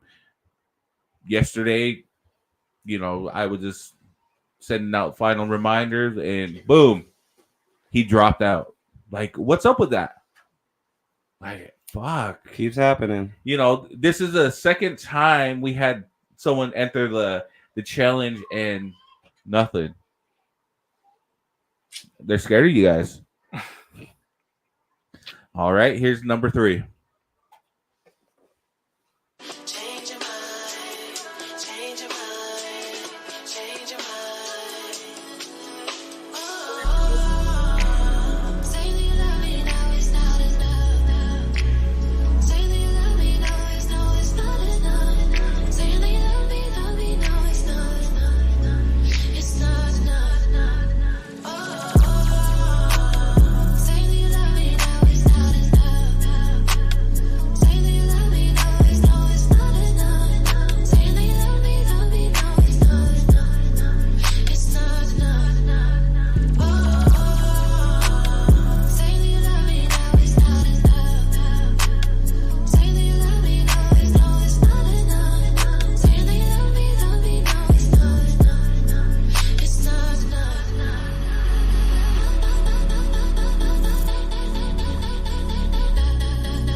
All right. I just got a message. The second beat I played, I didn't play all the way through, so we're gonna play them all the way through again. So here are the beats again. Beat number 1.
right, that's beat number 1. This is beat number 2.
All right, that's number 2. I'm This is reporting number- that comment. I know. I said, nobody, Jesse. All right, this is number 3.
No voting.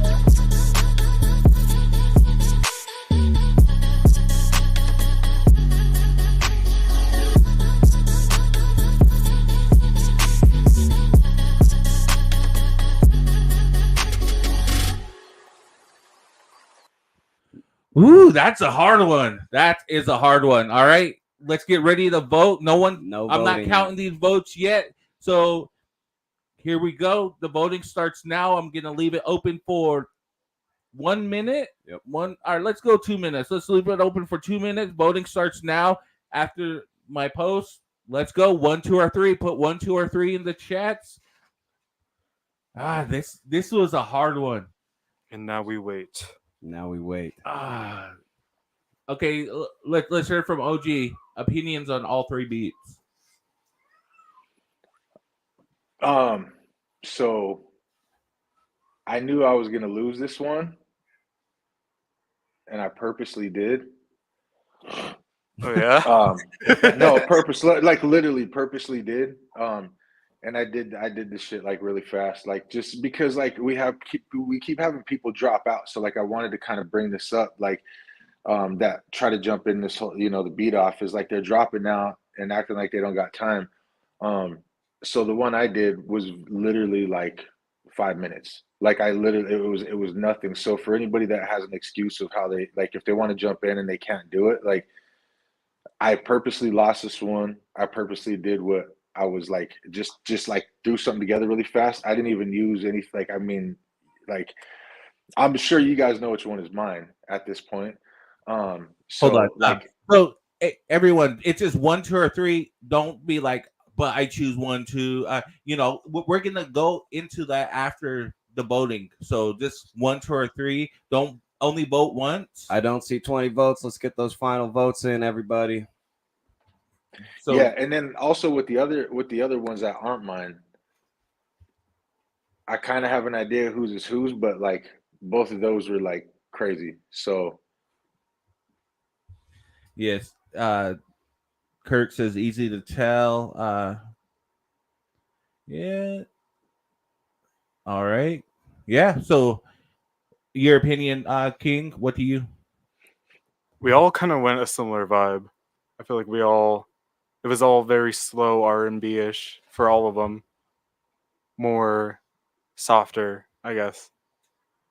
Yeah, there's people in here that voted, that I haven't, like Hill, where the hell you at? She voted. Did she? Yep. Just now. Oh, just now? Mhm. Okay. Who else? Okay. All right. We got Sebastian. Where's Sebastian? He voted. All right. I'm just scrolling.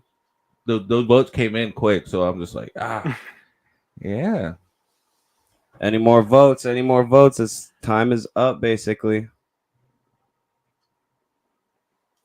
Was that our 2 minutes, Rob? No, not yet. I think we got 30 seconds. All right, 30 seconds. 30 seconds. Last couple 1, of 2, or votes. 3. 1, 2, or 3. 1, 2, or 3. Let's get Did you it. vote? Did you vote? Get on there and vote. What are you Get doing? your ass on there and vote. What the fuck? Fred, vote. Yeah, Fred, where the hell you at? Yeah. Yeah, I know you're listening.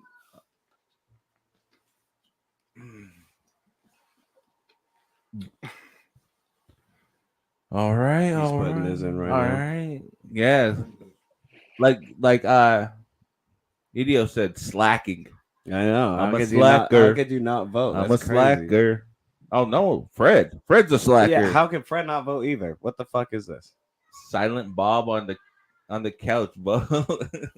Yes, come on, vote. I'm gonna start. Hey, I just voted. okay.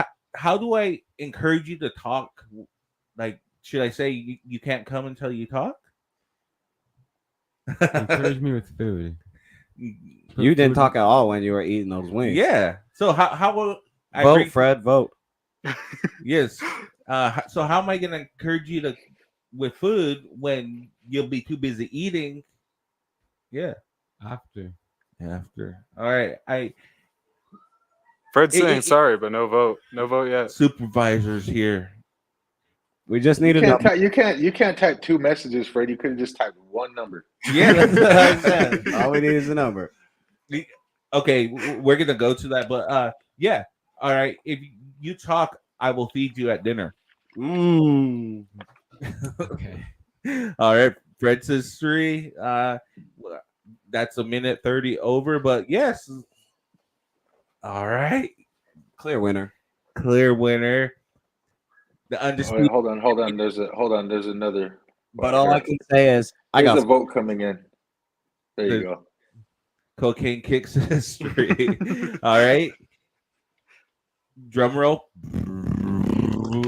And this week winner is finally not me. It's not Prince. But you saw I finally pulled some votes because you gave me something in my wheelhouse. The winner of this beat off challenge, the final stroke, is undefeated champ King. Claimed his crown. At least there was a decision this time. Yes. There was. So yes, King took this beat challenge. Like, how do you feel? How do I feel? Yes. Like, yeah. Feel pretty normal. Feel pretty normal. It's just It's whatever. Another day. It's just another day. Whatever. It's chill, I guess. I'm not gonna lie. I thought I was gonna win this one. I thought you were too. Like this is like right up your alley of the shit you do. That's kind of why I picked it. Is I'm like, okay, I'm gonna pull Prince's way, But I did it completely different than I would normally. And tribal vouch, I did it completely because last time they were all talking about you using your NPC. So I loaded all my stuff into my my NPC and started getting to work with the fucking just the pads. No, I heard that shit. I heard, yeah, that was, and like I said, I purposely like, bro. If you see that, I didn't even use my NPC. If you see on here, I purposely just like, yeah, I didn't do shit. Aiden says the winner of the beat off challenge. Yes, the official beat off.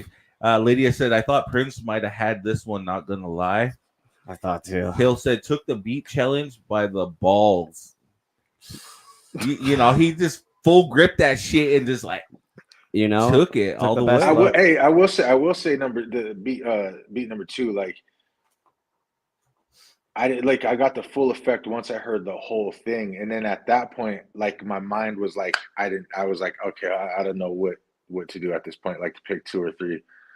So yeah, I told because I his hand went to the mouse and I thought he was ending it, so I was telling him keep it going, and he thought I was saying to cut it. That's why he stopped too early. All right, so let's just count the votes. Okay, we got Kurt. Okay, so beat 1 was Jesse. Yeah.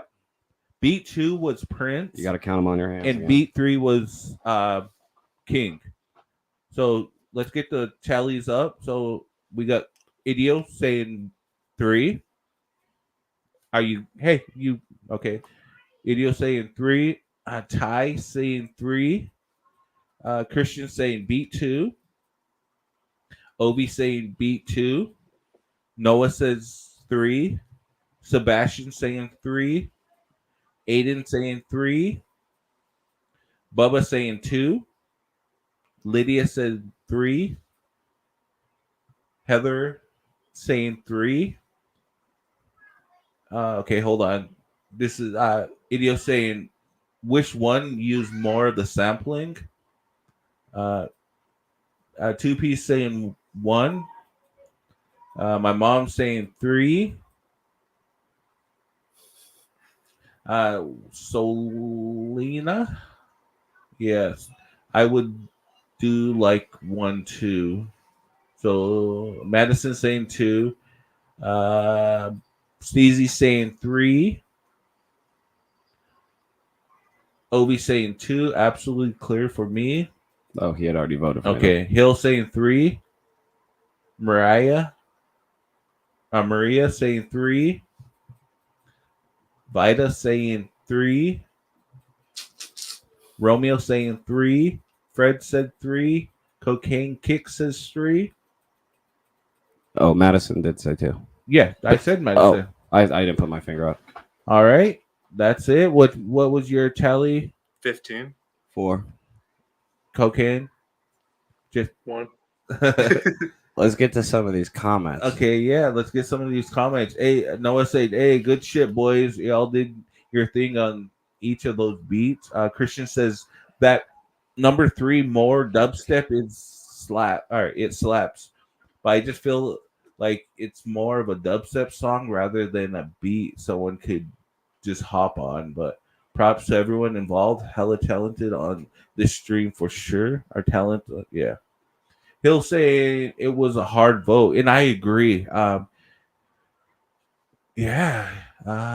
saying that was a good shit. 2 was more technical. Loved it, bro. Maria said killed it. Great job. Tough call. Idio saying Sebastian says number 3 isn't a dubstep song. Stop. Fred said 3. You already voted, Fred. Late. Obi saying Prince cooked everyone to me. 3 sounded like EDM. And all dominant. And Sebastian says 2 is a close one though.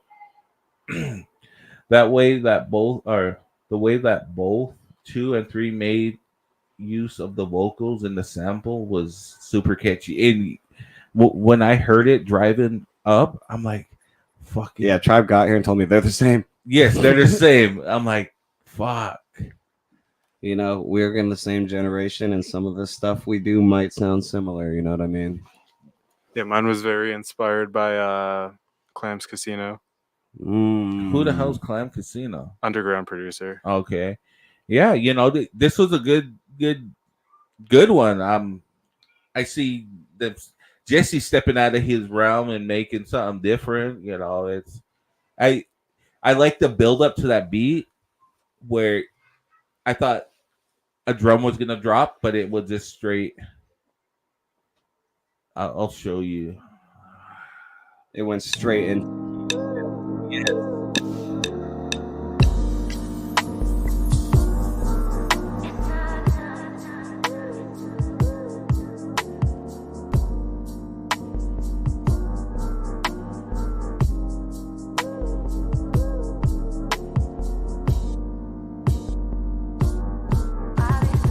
Right there. Like, yeah, I kind of and I wanted to make something that was more easy, just like more of just something that you could do a song to, but also like I said, I wanted to make it quick and We switched roles today. yeah, no, and it was more that, like I said, because like the whole thing when I seen dude drop out and everything like that, I'm like, all right, let me see if I just give myself like 5 minutes to just throw something together really quick to see how hard this shit really is. If I was just to not take any time and just find a tempo, throw some drums on it, and then see what I could do. And so like, and I wanted it to, it almost like I like the sound, like I wanted it to feel almost like kind of like an old school genuine type of song. You know what I mean? But Lydia said, "Baby making song." How long? yeah, did, and also, how long did yours take to make? Like 5 hours. 5 hours. See, I was about 40 minutes. Because I was tweaking every little. See, I was thinking about doing that, but I was like, if we're going that R&B hyperpop kind of fusion, I feel like it should just all just be like almost because a lot of hyperpop shit, everything's just all the way up messy. So I was like, do I overly clean it and it not go for that effect, or so yeah. And also I knew King wasn't gonna, like, he has no heart, so like I do, and I wanted to make sure that Prince actually didn't come in last this time. No, right.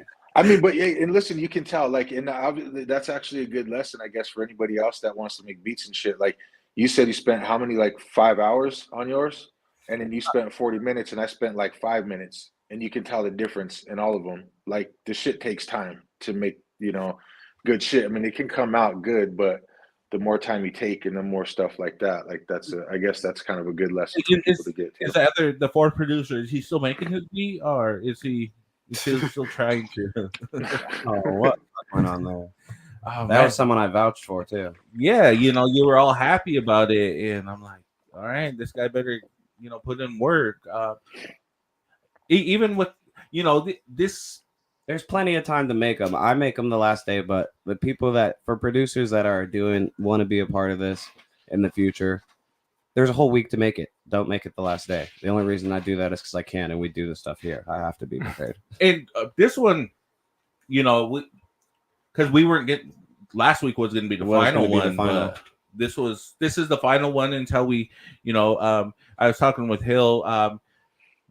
Going forward, we're gonna have, like, you guys are excited to do this, so either a gift at the end for the winner or whatnot. Start getting actual stuff going. Like, I want to get like a belt, and then you have to defend your title. Yeah, defend your title. Like, okay, we'll do like a challenger series.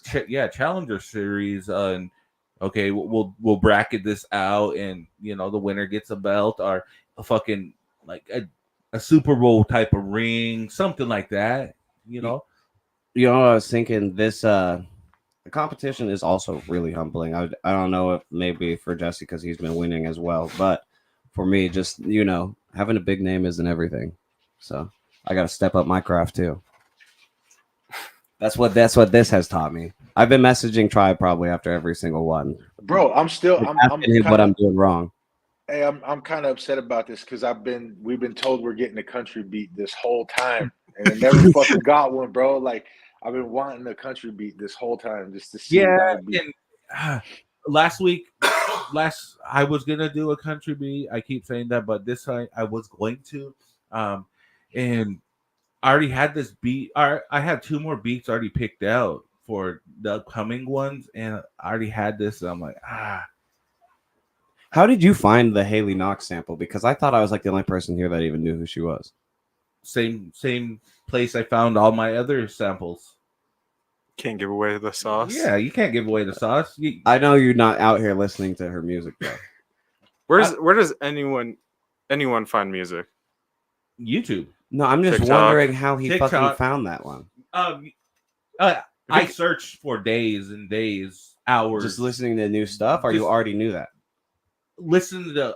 I didn't know that, but just listening to different, searching on TikTok, doing a lot of, and it's like I was telling King, when I find beats. So, look, none of my reasons. I'm gonna show you. Well, when I find Actually, look for songs to sample, I go and No. listen. And like, has anybody done anything to this? Mhm. You know, just so it's not, you know. And that's like a newer song too. Yeah, But it's a new song, very new. There was one. Can I play it? What's the name of it? I was showing King the Drake sample. I sent it to him. Find Someone Who Loves You. I have kind of an understanding of what Tribe listens to on a regular basis. I have somewhat of an understanding, but I know he listens to everything. Fallen in Love. That's what it's called. By who? Hamilton, Joe Frank, and Reynolds. Something like that. How do you already know the sample? Because I sent it to him. So it better not be in a challenge. No, this is not, because it was okay. It's too iconic of a sample to use. We gotta do one where we use like. I'm a lifelong Republican. I voted for Donald Trump. I voted for Donald Trump. Queen. Him, she, Oh, he. Quinn. Oh, it's Quinn. No, Queen. Queen? Oh, I thought you said Quinn. Queen? Him, she, he is The rock band. Yeah. Okay. I don't know why I didn't think you would know that. But. Who? Hamilton, Joe Frank, and Reynolds? Yeah. Yeah. You got me hyped up. I want to fight Tim Sheehy when I see him. just Well, cause, bro. Just because he said that about the Crows?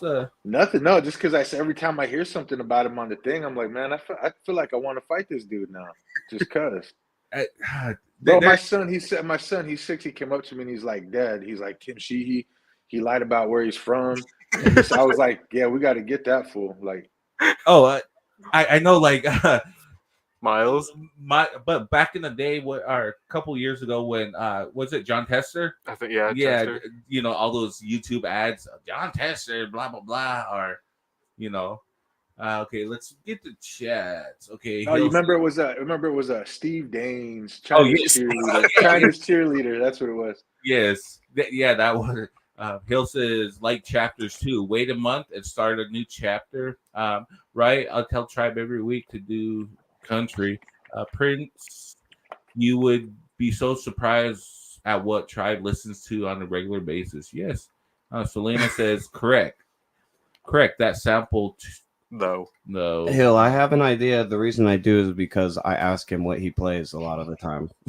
And Hill says in Miles' voice, I'm not voting for Shady Sheehy. Get off my YouTube. He says that. He goes, me and Lydia were hanging out at the house last night, and then he kept calling us Tim Sheehy. Or he just kept saying like Tim Sheehy. We call him Tim Heeshy. But yeah, I'm not voting for him because he don't know what he is. Is he a she or a he? We don't know. Right? But this was the sample I was going to use for this week.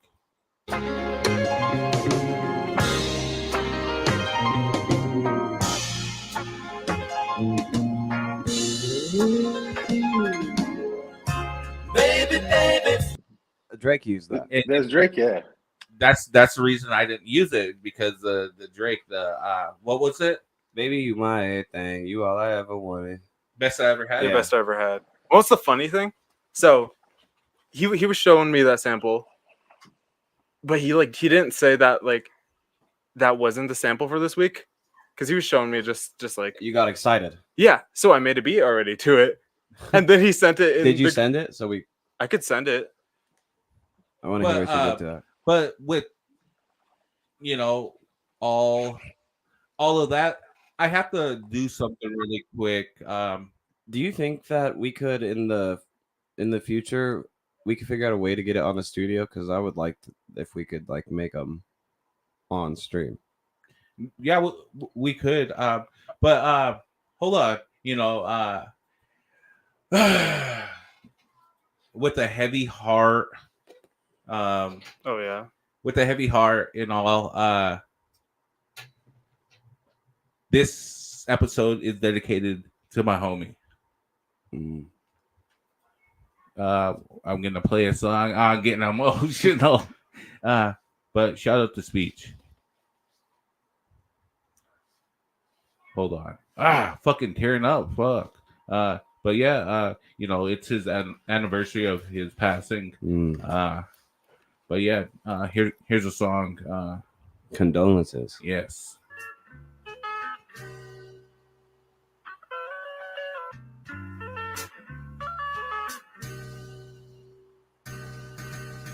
I see you in my dreams. I see you everywhere. And I just wanna know, can I make you mine? Girl, stop wasting time. You're one of a kind. I see you in my dreams. I see you everywhere. Yeah, we're strangers, could we still take a chance? Can I be your man? Have a slight change of plans. I admitted that I admire your beauty, and that's an understatement, cause this feeling's unruly. I dreamt about this last night like it was a movie. Couldn't stand to be without you, girl, I'm speaking truly. Subconsciously, you're always on my mind, and then you get stuck, but baby, that is alright. I could never get exhausted if you would live reclusively and still have a single thought of you. I'm addicted since the first night. I want you as my first wife. Now I'm only kidding, you deserve nice. These 30 thoughts I have are only temporary. Unless you get down with me, then it's streaming heavy. But all jokes aside, I wanna know your mind. And do this every day, we doing just fine. I call, you call, we get it. True fantasies, let's live it. I see you in my dreams. I see you everywhere. And I just wanna know, can I make you mine? Girl, stop wasting time, you're one of a kind. I see you in my dreams. I see you everywhere. Yeah, we're strangers, could we still take a chance? Can I be your man? Have a slight change of plans. I wanna give you everything that you ever wanted, and much more to see the smile that I'm so in love with. You and your amazing features, they have me trapped in awe. And when we lock eyes, I can't help but to love it all. You're simply beautiful, and I can't verbalize what I'm trying to say, except I feel delusional. Cause this has to be a dream or something similar, like a figment of my imagination to picture her. It just seems so impossible that you exist and chose me out of everybody that you could have picked. I love when every deteriorating growth frail. Only prosperity in our lives we know well. You illuminate the dark regions of my soul and revive the dead ports forgotten in its charcoal. Without you I wouldn't even ever know life, cause I love you so much I really want you to know why. I see you in my dreams. I see you everywhere. And I just wanna know, can I make you mine? Girl, stop wasting time, you're one of a kind. I see you in my dreams. I see you everywhere. Yeah, we're strangers, could we still take a chance? Can I be your man? Have a slight change of plans. Think about it, think about it.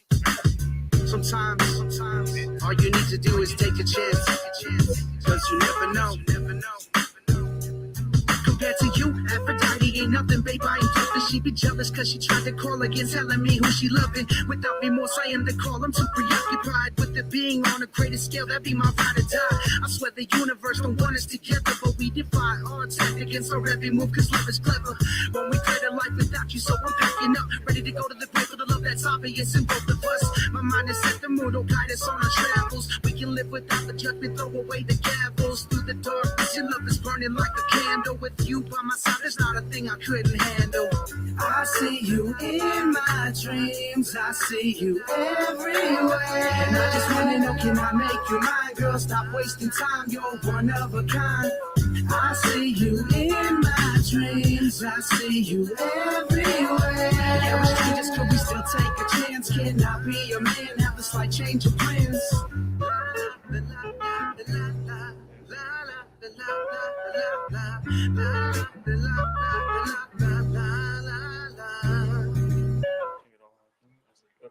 Ooh, yes, that's that's the homeboy speech. Shout out to speech. Rest in peace, speech. R.I.P. I had to pull myself back a little bit. I was getting really choked up and emotional.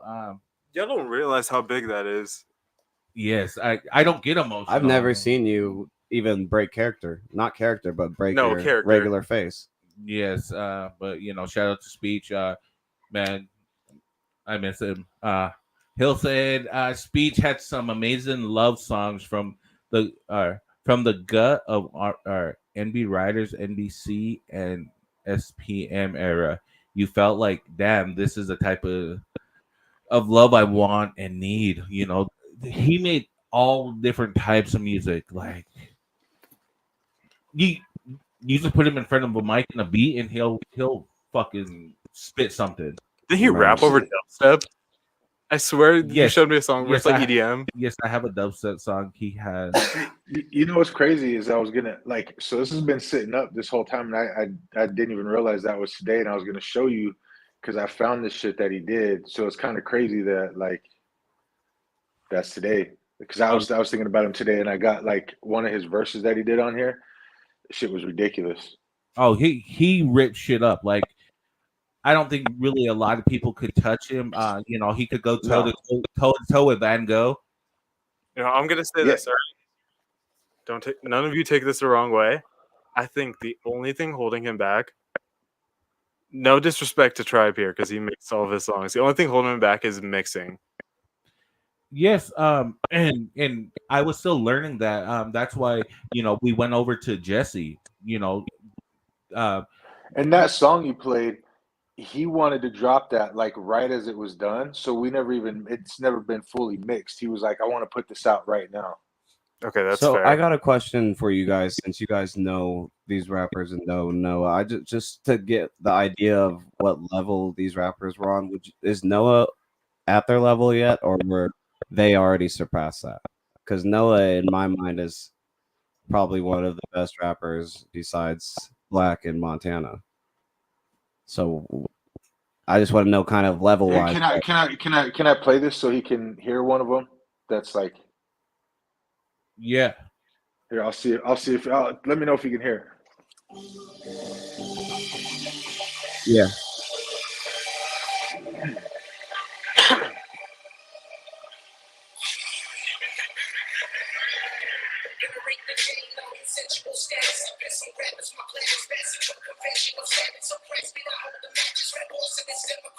You can hear a little bit. Yeah, can you email it to Time? All right. Those are gold. Those are gold.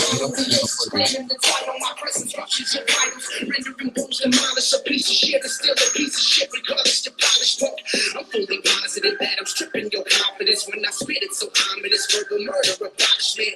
Coming at you with a record and escaping from asylums. Going in, I might get a little silly, but I'm giving everybody that touching it like I'm a call. Answer who called this name, I don't know. Fuck all those who say I won't go. He knows I can dig, I'm hitting no show. When I ask what a bitch you treated like so. One man or wish I had all that bass and everything. It's undeniable. Once with the streets, I'm gone. Yeah, we could hear some of it, but it was kind of distorted. But we got the gist of it. But what would you say? Would you say that's kind of what Noah's working towards, or can Noah freestyle like speech? Noah freestyles, yeah, crazy. But I mean, Jesse just showed me somebody last week that freestyles better than what I thought most people could in Montana. Oh no, I hold speech up to a high pedestal, honestly. I mean, only Tribe and Jesse would know here. I don't know. Hey, no, he was my ghostwriter. Yes, he was King's ghostwriter. Holy shit! So there's a couple songs we have in the vault that I wish. 7 years old, dude. Yes, 7 years old, memorizing, but rapping like that. It's okay. Here's one that's called "Fuck You Too." You want "Fuck You Too" or "Show and Improve," Jesse? I just it doesn't matter really. Let's do both. Fuck you too. Yeah, either one.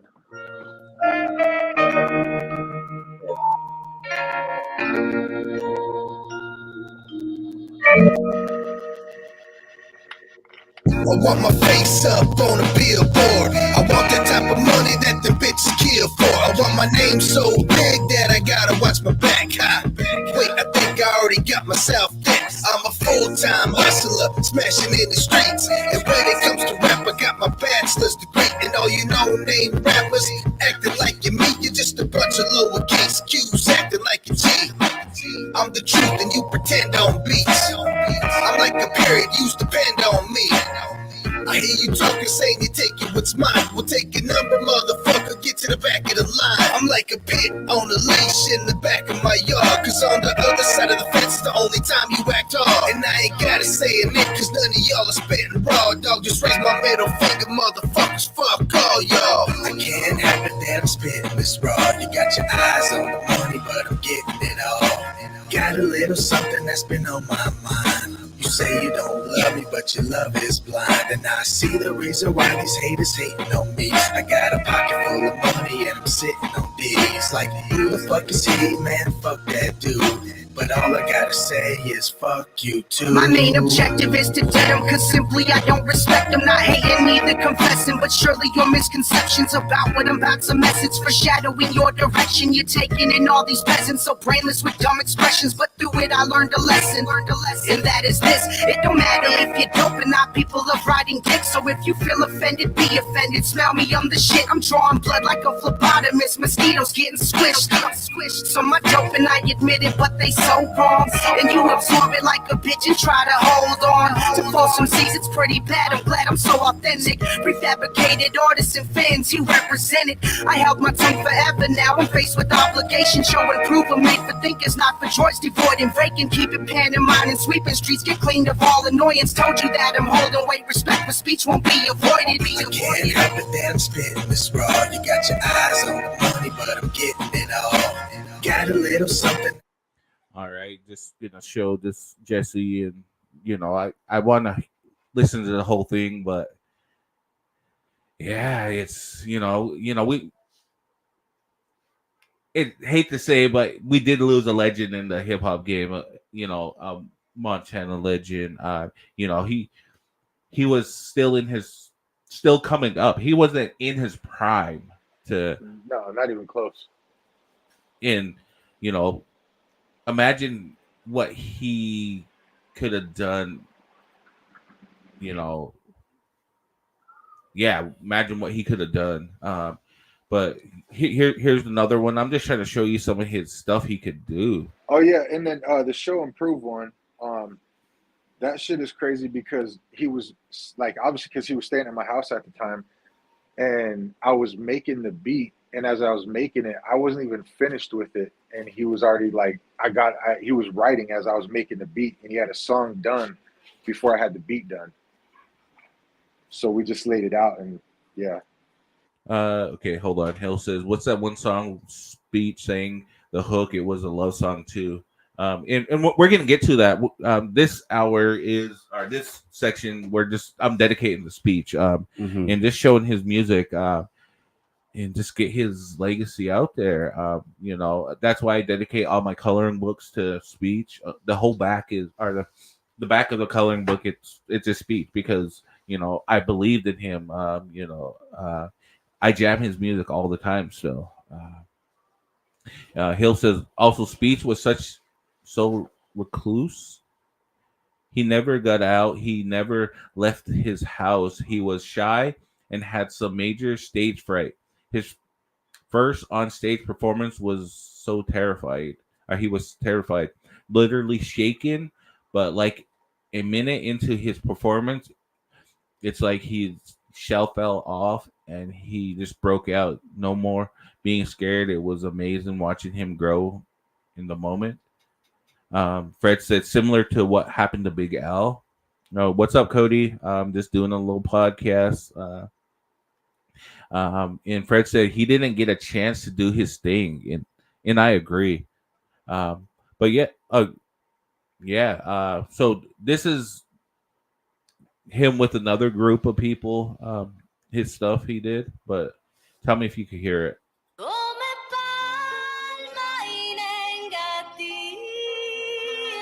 You hear it, Jesse? Hard sample. Yeah, I can hear it.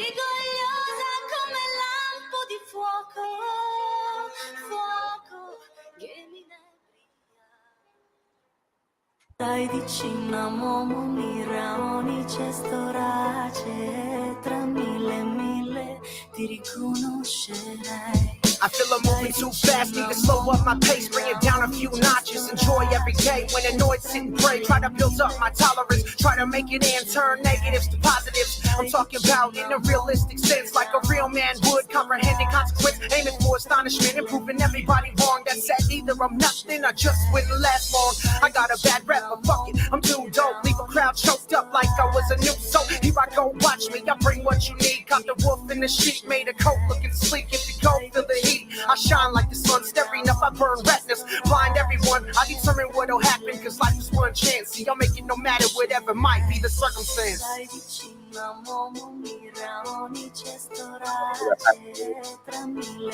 Within 8 years ago.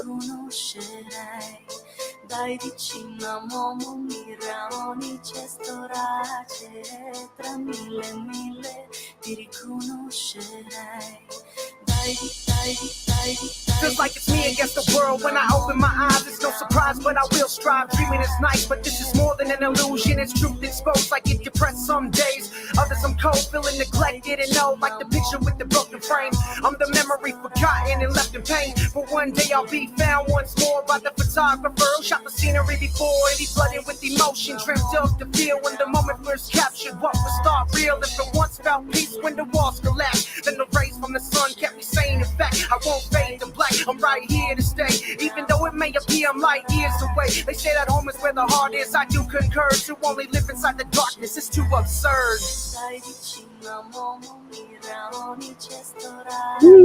Yeah, that was speech. You know, he had many different styles. You know, he could do that. He could do love songs. He could do hard rock. Yeah, it's crazy on, you know, what he didn't get to do. But this one Jesse produced. It's called Show and Improve. He was just telling you about it, you know, before he finished making the beat. Speech already had a song. Right. Yeah, he would always have a notebook with him. Right, always writing down ideas. And I got all his books. I got his books. I got like all his raps. So like, it's crazy to just. There was one day I just sat there and looked at all his verses and like, okay, like the shit that he comes up with, like how the yeah. Cody says, "Who's this?" It's my boy Speech. He passed away. I think 8 or 9 years ago. Tragic car accident. Bubba says fire. Hill says the song I'm thinking about is like see you. Yeah, I'm gonna be playing that one. But this one is Show and Improve. That's been on my mind. You say you don't love me, but your love is blind, and I see the reason why. This one's Show and Improve by Speech, produced by OG 100. This is the Tempur-Pedic Breeze mattress, and it's designed to help you feel cool. So no more sweating all night, no kicking off the covers or blasting the air conditioning, because only the Tempur-Pedic Breeze is made with a one-of-a-kind cooling technology that pulls heat away from your body, so the mattress feels up to 10 degrees cooler all night long. Save up to $700 on select Tempur-Pedic adjustable mattress sets and get a $300 gift. Denver Mattress, the easiest way to get the right Tempur-Pedic. All right.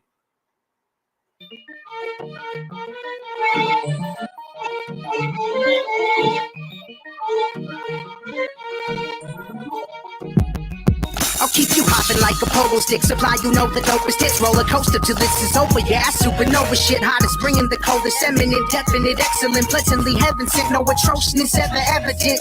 You're collecting my payment, getting these dividends. Address me in proper fashion, your highness or your eminence. I get medieval, invading property, pillaging. Hyperactive, you better pay attention. Where's the Ritalin? Just what the doctor ordered. Ignore me in my disorder. I'm sort of short of a nickel. The dollar scrounging for quarters.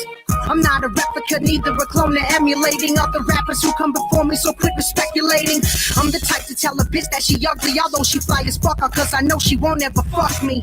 My firm belief in just being me is a problem, but who the hell cares? I'm a beast and it's fucking awesome. I gotta show him how to kill it. You think you're so fly, man, I'm straight through the ceiling. Ever try provoking, I'ma end up hurting feelings. Everybody trying to make it fucking mine, even hearing cause I'm most deaf. I gotta show him how to kill it. You think you're so fly, man, I'm straight through the ceiling. Ever try provoking, I'ma end up hurting feelings. Everybody trying to make it fucking mine, even hearing cause I'm most deaf. Am I cocky and conceited, outrageous when speech is speaking? While eat a dick, I ain't leaving to change it for no one either.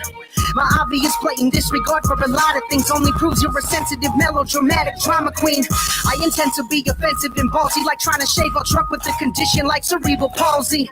I know you heard it before, but shit, it's still funny. I'm getting my feel go diabetic from all this honey. These rappers are getting salty, I nutted all on the game. Try to keep it together, I don't fuck with you lames. Fans are over here chilling, they don't know who I am. Lack of promotion seems to do it, bitch, I'm speechless to men. I'm here to take attention, used to ask politely, but that faded quick. Now I'm like, if you sleep on me, I'm making you take the dick. My family straight disown me, but it's cool cause I can hold my weight. Keep it dirty from city to city, taken by storm the stage. I gotta show him how to kill it. You think you're so fly, man, I'm straight through the ceiling. Ever try provoking, I'ma end up hurting feelings. Everybody trying to make it fucking mine, even hearing cause I'm most deaf. I gotta show him how to kill it. You think you're so fly, man, I'm straight through the ceiling. Ever try provoking, I'ma end up hurting feelings. Everybody trying to make it fucking mine, even hearing cause I'm most deaf. I'm posturous like fisting bitches. Rock with us, I'm feeling cryptic. Rockets up, we spaced the mission. Bombing them, I am the ticket. Watch the rookie flying through it. In this verse, you die into it. Try to hang on, tie the nooses. Pull the lever by his deuces.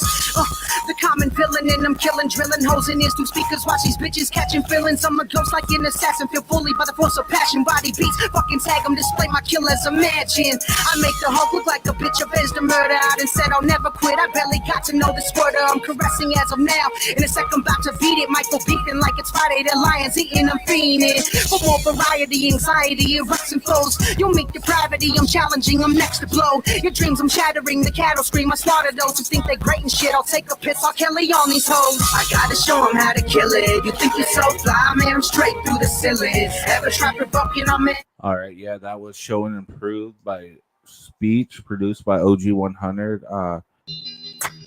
Yeah, it's R.I.P. Here's another one. It's called Shit is fire though. Yeah, this is the one Hill was talking about. It says anything to make you smile.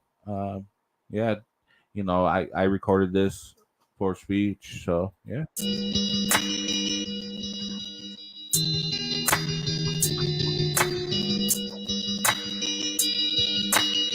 So this is your editing.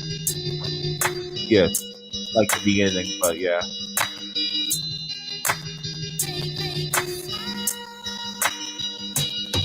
It's like I literally have to put on an entire circus act to get the old version back and watch our future turn to ash. I'm like a maniac, obsessive and a nervous wreck, confusing what is real and what's fantasy. Is it worth it? Yes. Reality hasn't been a friend or an enemy, but sits without emotions or expressions that I've yet to see. I don't comprehend why your love had fled from me, and when the transition happened, now I'm just a less of me. I'm filthy and damn deserving of the treatment given, but know that the love I have for you is non-fiction. You and I are just a couple contradictions. Chose to rebel when it was said our love's forbidden. Romeo and Juliet with extra suicide, cause I'm killing myself with every second we divide. Now I hope that you'll be back after I tell you that I truly love you, and it's evident cause I'll do anything to make you smile. Anything to make you smile. Anything to make you smile. Yes, a better side of you to admire.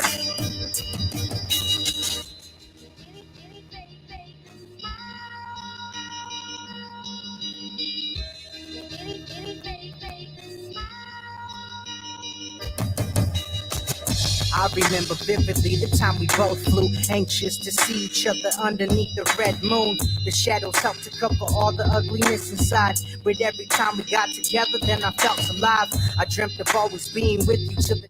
All right, that one's called "Anything Make You Smile."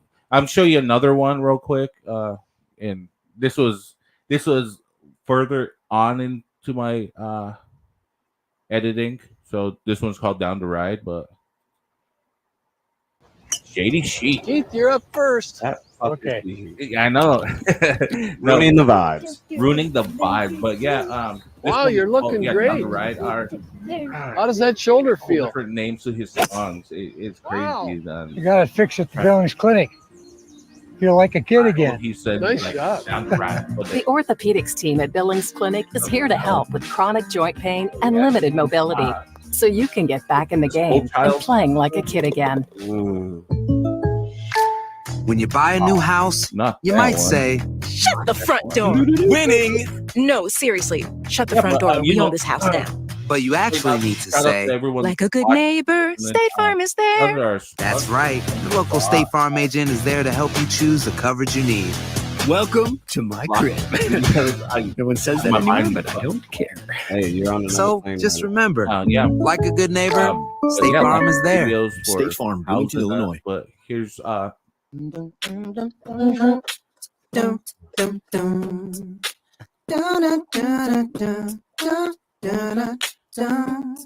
Yeah. Tribal link.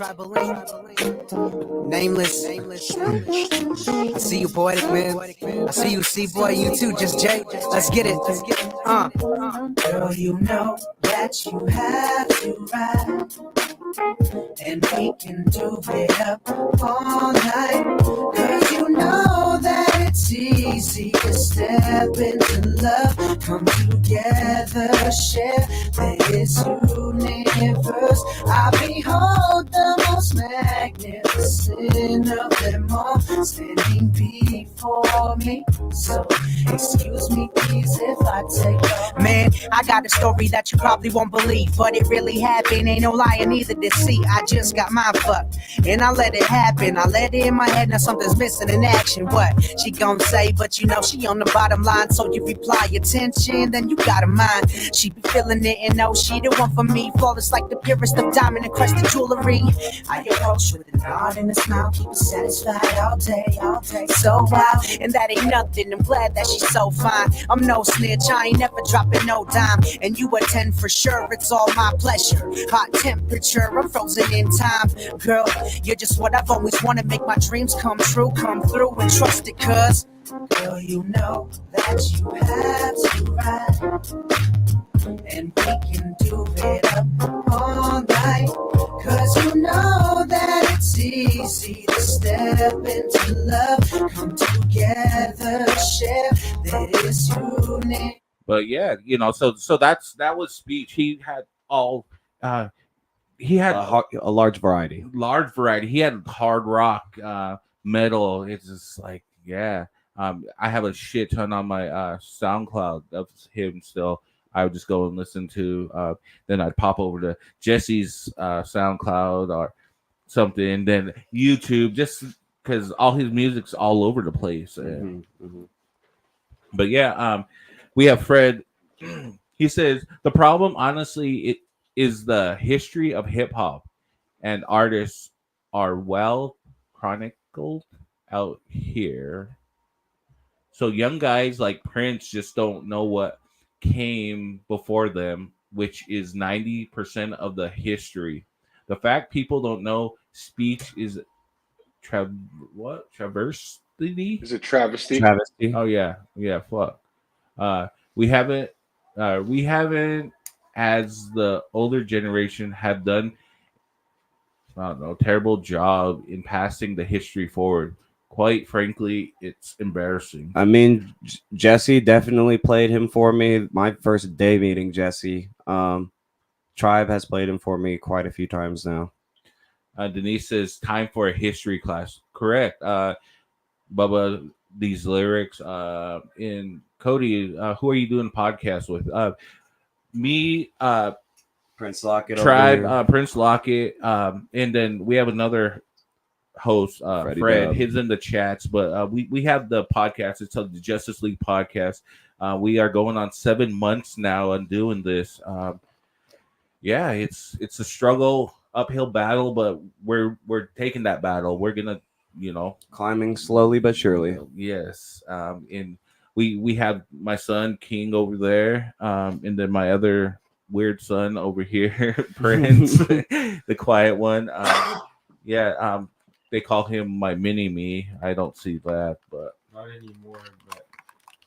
but yeah, we do this every Saturday we did it from 2 to 4. Now it's from 12 to whenever we want to be done. But 12 to around 3 or 4 normally now. Yes.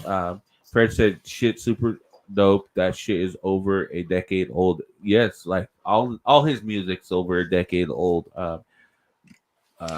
Hill says, see, his love songs are fire. He felt so deeply and with everything. He was truly madly deep. Hey, whenever I hear that truly madly deeply, it's that Savage Garden song. Deeply in love with his baby mama and his son was his everything. So his songs to her would you could feel. Yeah, love it. Yeah, Fred said 9 months. He's 9 months pregnant. Hill says y'all are identical. What are you talking about? But Nah. but yeah,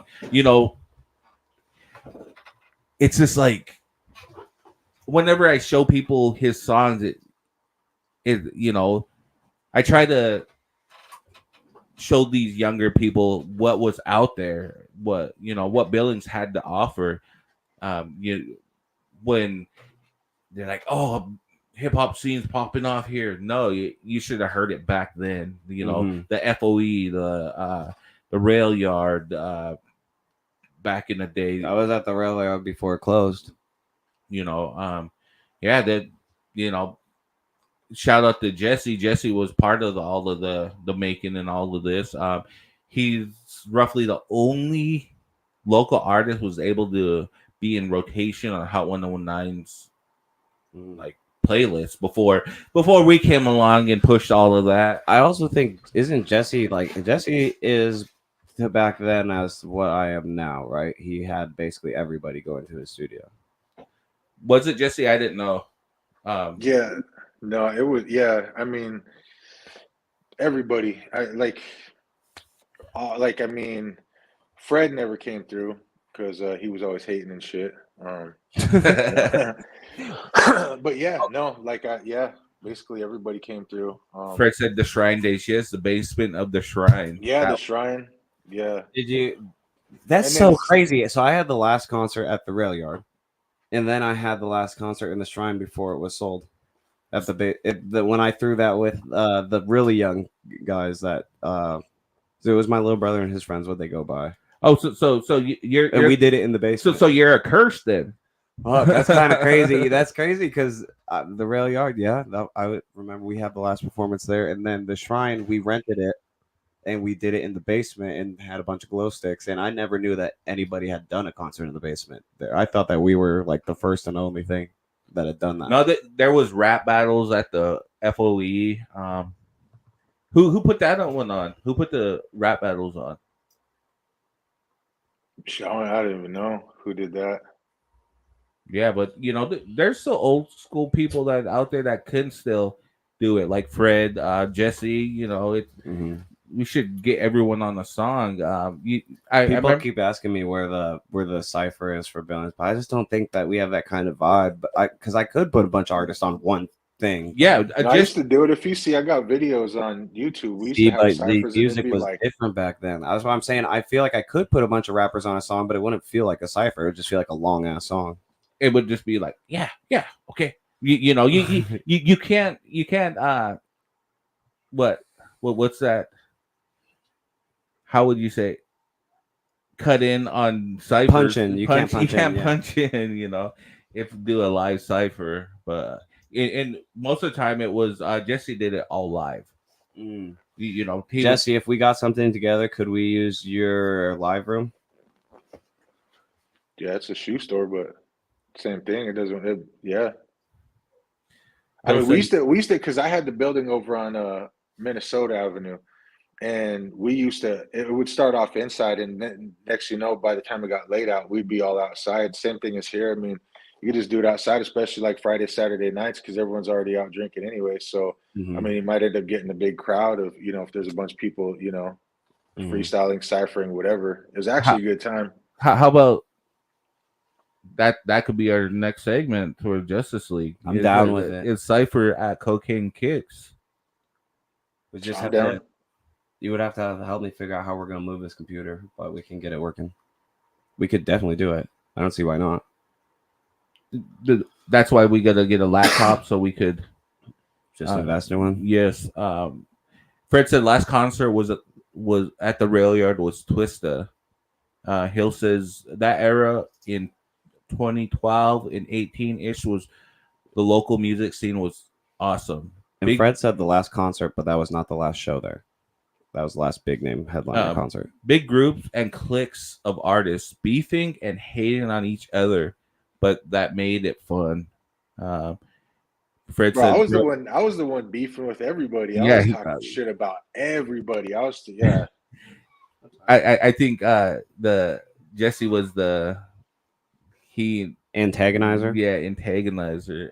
Bro, everybody, anybody could get it. Everybody got it. It didn't even matter. But that made them write some good music. That was the purpose of it, was to get everybody so mad that they're like, fuck that, I'm gonna write a better song than you, and I'm gonna write a better song than you, which kind of elevated everybody to do everything better and better and better. And so I had fun with it because, I mean, realistically, like, I was talking shit about everybody and I was getting so much free promotion out of that shit because, everywhere all these other guys went, were like, man, fuck that dude, fuck him. So it made people want to know who I was. All right. But Hill says, okay, the weather is perfect here, September, October. You want to shoot for in 2 weeks? Or no, we'll be gone in 2 weeks. Should we shoot for 3 weeks? Just do a month. Yeah, that's fine. Let's do 3 weeks, and we'll do a cypher. Yeah, at Cocaine Kicks. Get it set up. I'm down. A live cypher. Yeah, we'll do it live. Get it set up. I'll get some artists. Sorry. I'll get some artists that we can rely on to be there. Like I know Noah would do it. Okay, and then she says OG was like the Eminem of Billings. What's that, man? Oh, starting beef with everybody. Sorry, that took me a minute to catch on. Yeah. First week of October. Yeah, let's do first week of My October. birthday is October 6th, so yeah. So you guys in the chats, let's, and we can make I can make a flyer. We'll post and looking for artists to do a cipher. And let's have them sign up and not bitch out because and we're gonna have them freestyle, or we're gonna have them come with 16 just ready to go. Let's do both. Clean. Let's do both. Yeah, we just doing both is better because some people can freestyle, some like to spit their writtens, Okay. So yeah, and then what are we gonna pick a beat? Or how about all three of you guys? Let's team up and make a beat. Well, yeah, you guys want to link up and make a beat for it? And we can all beat each other off. Yeah, we'll make like an old school sample, fucking flip it with the NPCs, and we'll get it going. Yeah, give time to share, advertise. You maybe hit up fucking Tops from Tucker and have him cater that shit. Get some live guests there, viewers. Yeah, some live guests. We could do like a live remote with live audience. Yeah, live audience, Justice League podcast for the cipher. Bubba said, "Yeah, I can't freestyle, but I can spit at least 20 verses off the top." Yeah, So maybe you'll be in town. Let's get you in town, Bubba. Fred said Jesse got the boxing gloves too if it gets heated. No, this nigga Jesse keeps trying to pull him out. Do you remember last weekend? He tried to pull him out like 10 times. You want to box? That's a good game. Yeah. But yeah, circle jerk. Yeah, Shit, I'll see if I can even get maybe Chuck D to come out. You know Chuck D. I was his producer for a while when he was in Traffic. That was our group. I know Chuck D very well. Get Chuck D. Probably let's get Jesse out. Let's try to fucking blow the dust off some of these old school artists and have them come in and show these new artists how it's done. Ain't nobody. I don't know if Van Gogh's in town, but he doesn't. And like, if he is, I'll see if he wants to come through. All right. Sebastian said he'll contribute to the beat or the sample. Yeah, even Sebastian have fucking Buffalo Wild Wings help us out. You know, sponsor this shit. Get some catering. Get some catering done. Hill said Chuck be cool. Tell him to set up his lemonade stand too. Yeah, let's fucking little block party. We'll have a good time. Super. Yeah. Get super done. Native Superman. We native Superman. But yeah, we're gonna start wrapping up. We've been at this for 3 hours and doing it. But yeah, we're gonna go around the room. Let's do the little circle jerk. Hey, wait, hold on. You know that the first beat that that first one I got on. So I showed it to Xavier, the one that I did. I sent it to him later or whatever, and I didn't. He's the one that told me that Wu-Tang actually sampled that beat a long time ago. Okay. So this shit right here, this one. Yeah. They sampled it a while ago. Yeah, I didn't know that until Xavier told me so. Yeah, so I just found that shit out. King just showed us one before we started today. Yeah, that someone just did of what After Laughter. After Laughter. But yeah, he'll try to bring me Crumble home. Get Young Boy in it. Hold on. King wants me to play a beat he made for that sample real quick before we dip out. But this Fred needs to be part of the cipher too. Yeah, that's off the mic for him. Fred needs to be a part of the show. I know. Make Fred live again. I saw his car parked at his house and he's saying he was at work. But yes, so here's a sample of Best I Ever Had. He did a little flip.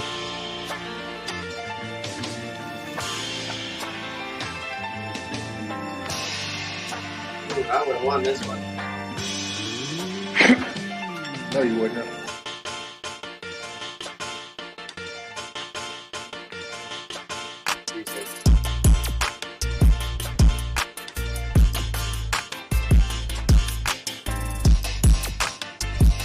You are in a hyper pop vibe this week, my boy. Don't worry, me too. It's all good. Oh, that's his vibe, hyper pop.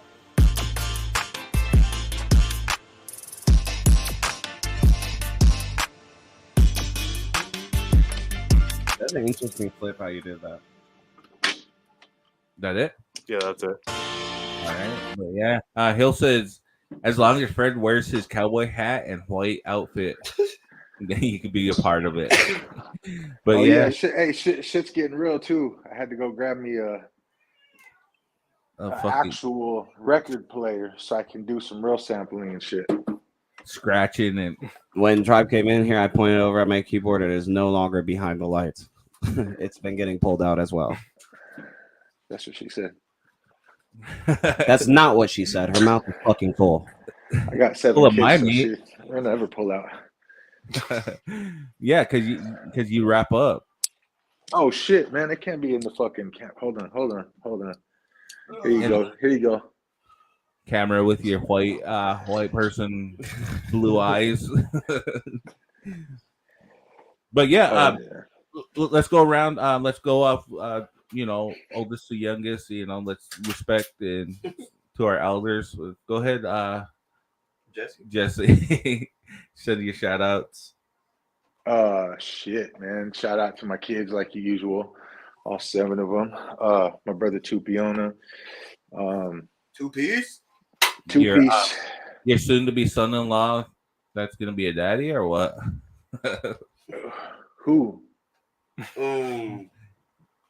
Your daughter that's pregnant. Yeah. No, she's still mad at she's still mad at me right now, but still love her anyway. Yeah, no, shout out to the podcast, shout out to you guys. Shout out to this whole thing and to the shoe store. That's where I'm at right now. Obviously, the shoe store is the studio. Yeah, Cocaine Kicks, 209 North 29th Street. I think there's probably some customers out there right now, but yeah, and that's it, really. All right, yeah. Shout out to Jesse, Tribe, Jesse, King, and Prince for participating in this beat off. You guys should be sore from how fucking hard you guys been beating off. Weeks of labor. The beat off final stroke. Shout out to Fred for tuning in, even though he's not here with us.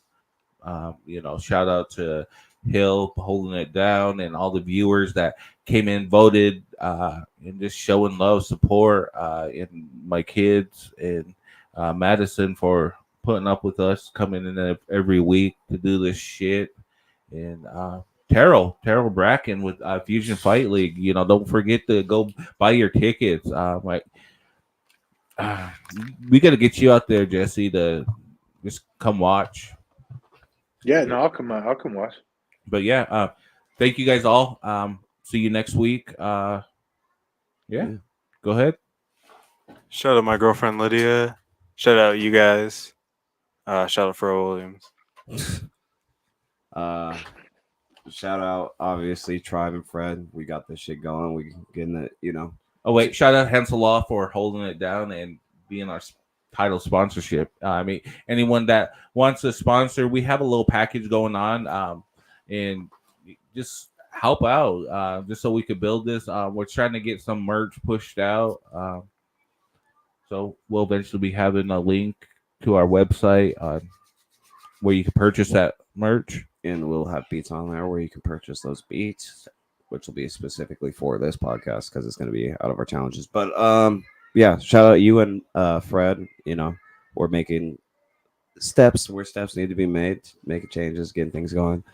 Shout out Hill and Maddie, for allowing us to do this on a constant occasion. And shout out all of our viewers. That's really it for me today. Talk. He's gonna say something. Shout out Tribe. Shout out Hill. And shout out to my YouTube R0M30. And fuck that bitch that cheated on you. Fuck exactly. That. Now you feel a lot better, huh?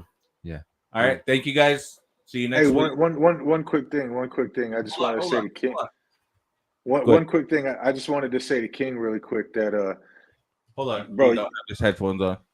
I just want to say one quick thing to you, bro, is that you actually remind me a lot of Speech, like the way that you guys think, like just from what I know and how I see you do stuff. You're very like meticulous and you kind of second guess yourself on a lot of things, and you like he was a perfectionist, and it seems like you are, and even if it is perfect, you still feel like it seems like you guys are so similar. It's crazy, like just kind of the way I see that, and that's like a good thing because especially in this music thing, we need more people like that. So like, I mean, obviously, Tribe, like with Speech, he was such a perfectionist that even if it was perfect, it still wasn't good enough. And he always wanted to redo it or do this or, and I see that with your son too.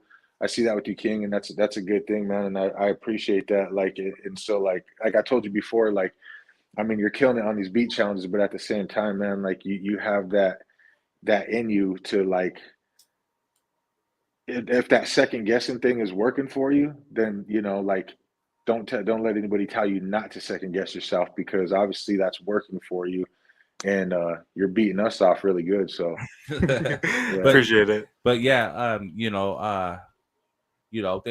I think he kind of gained some of that from being under the hands of Speech. Speech kind of mentored him and ghostwrited for him.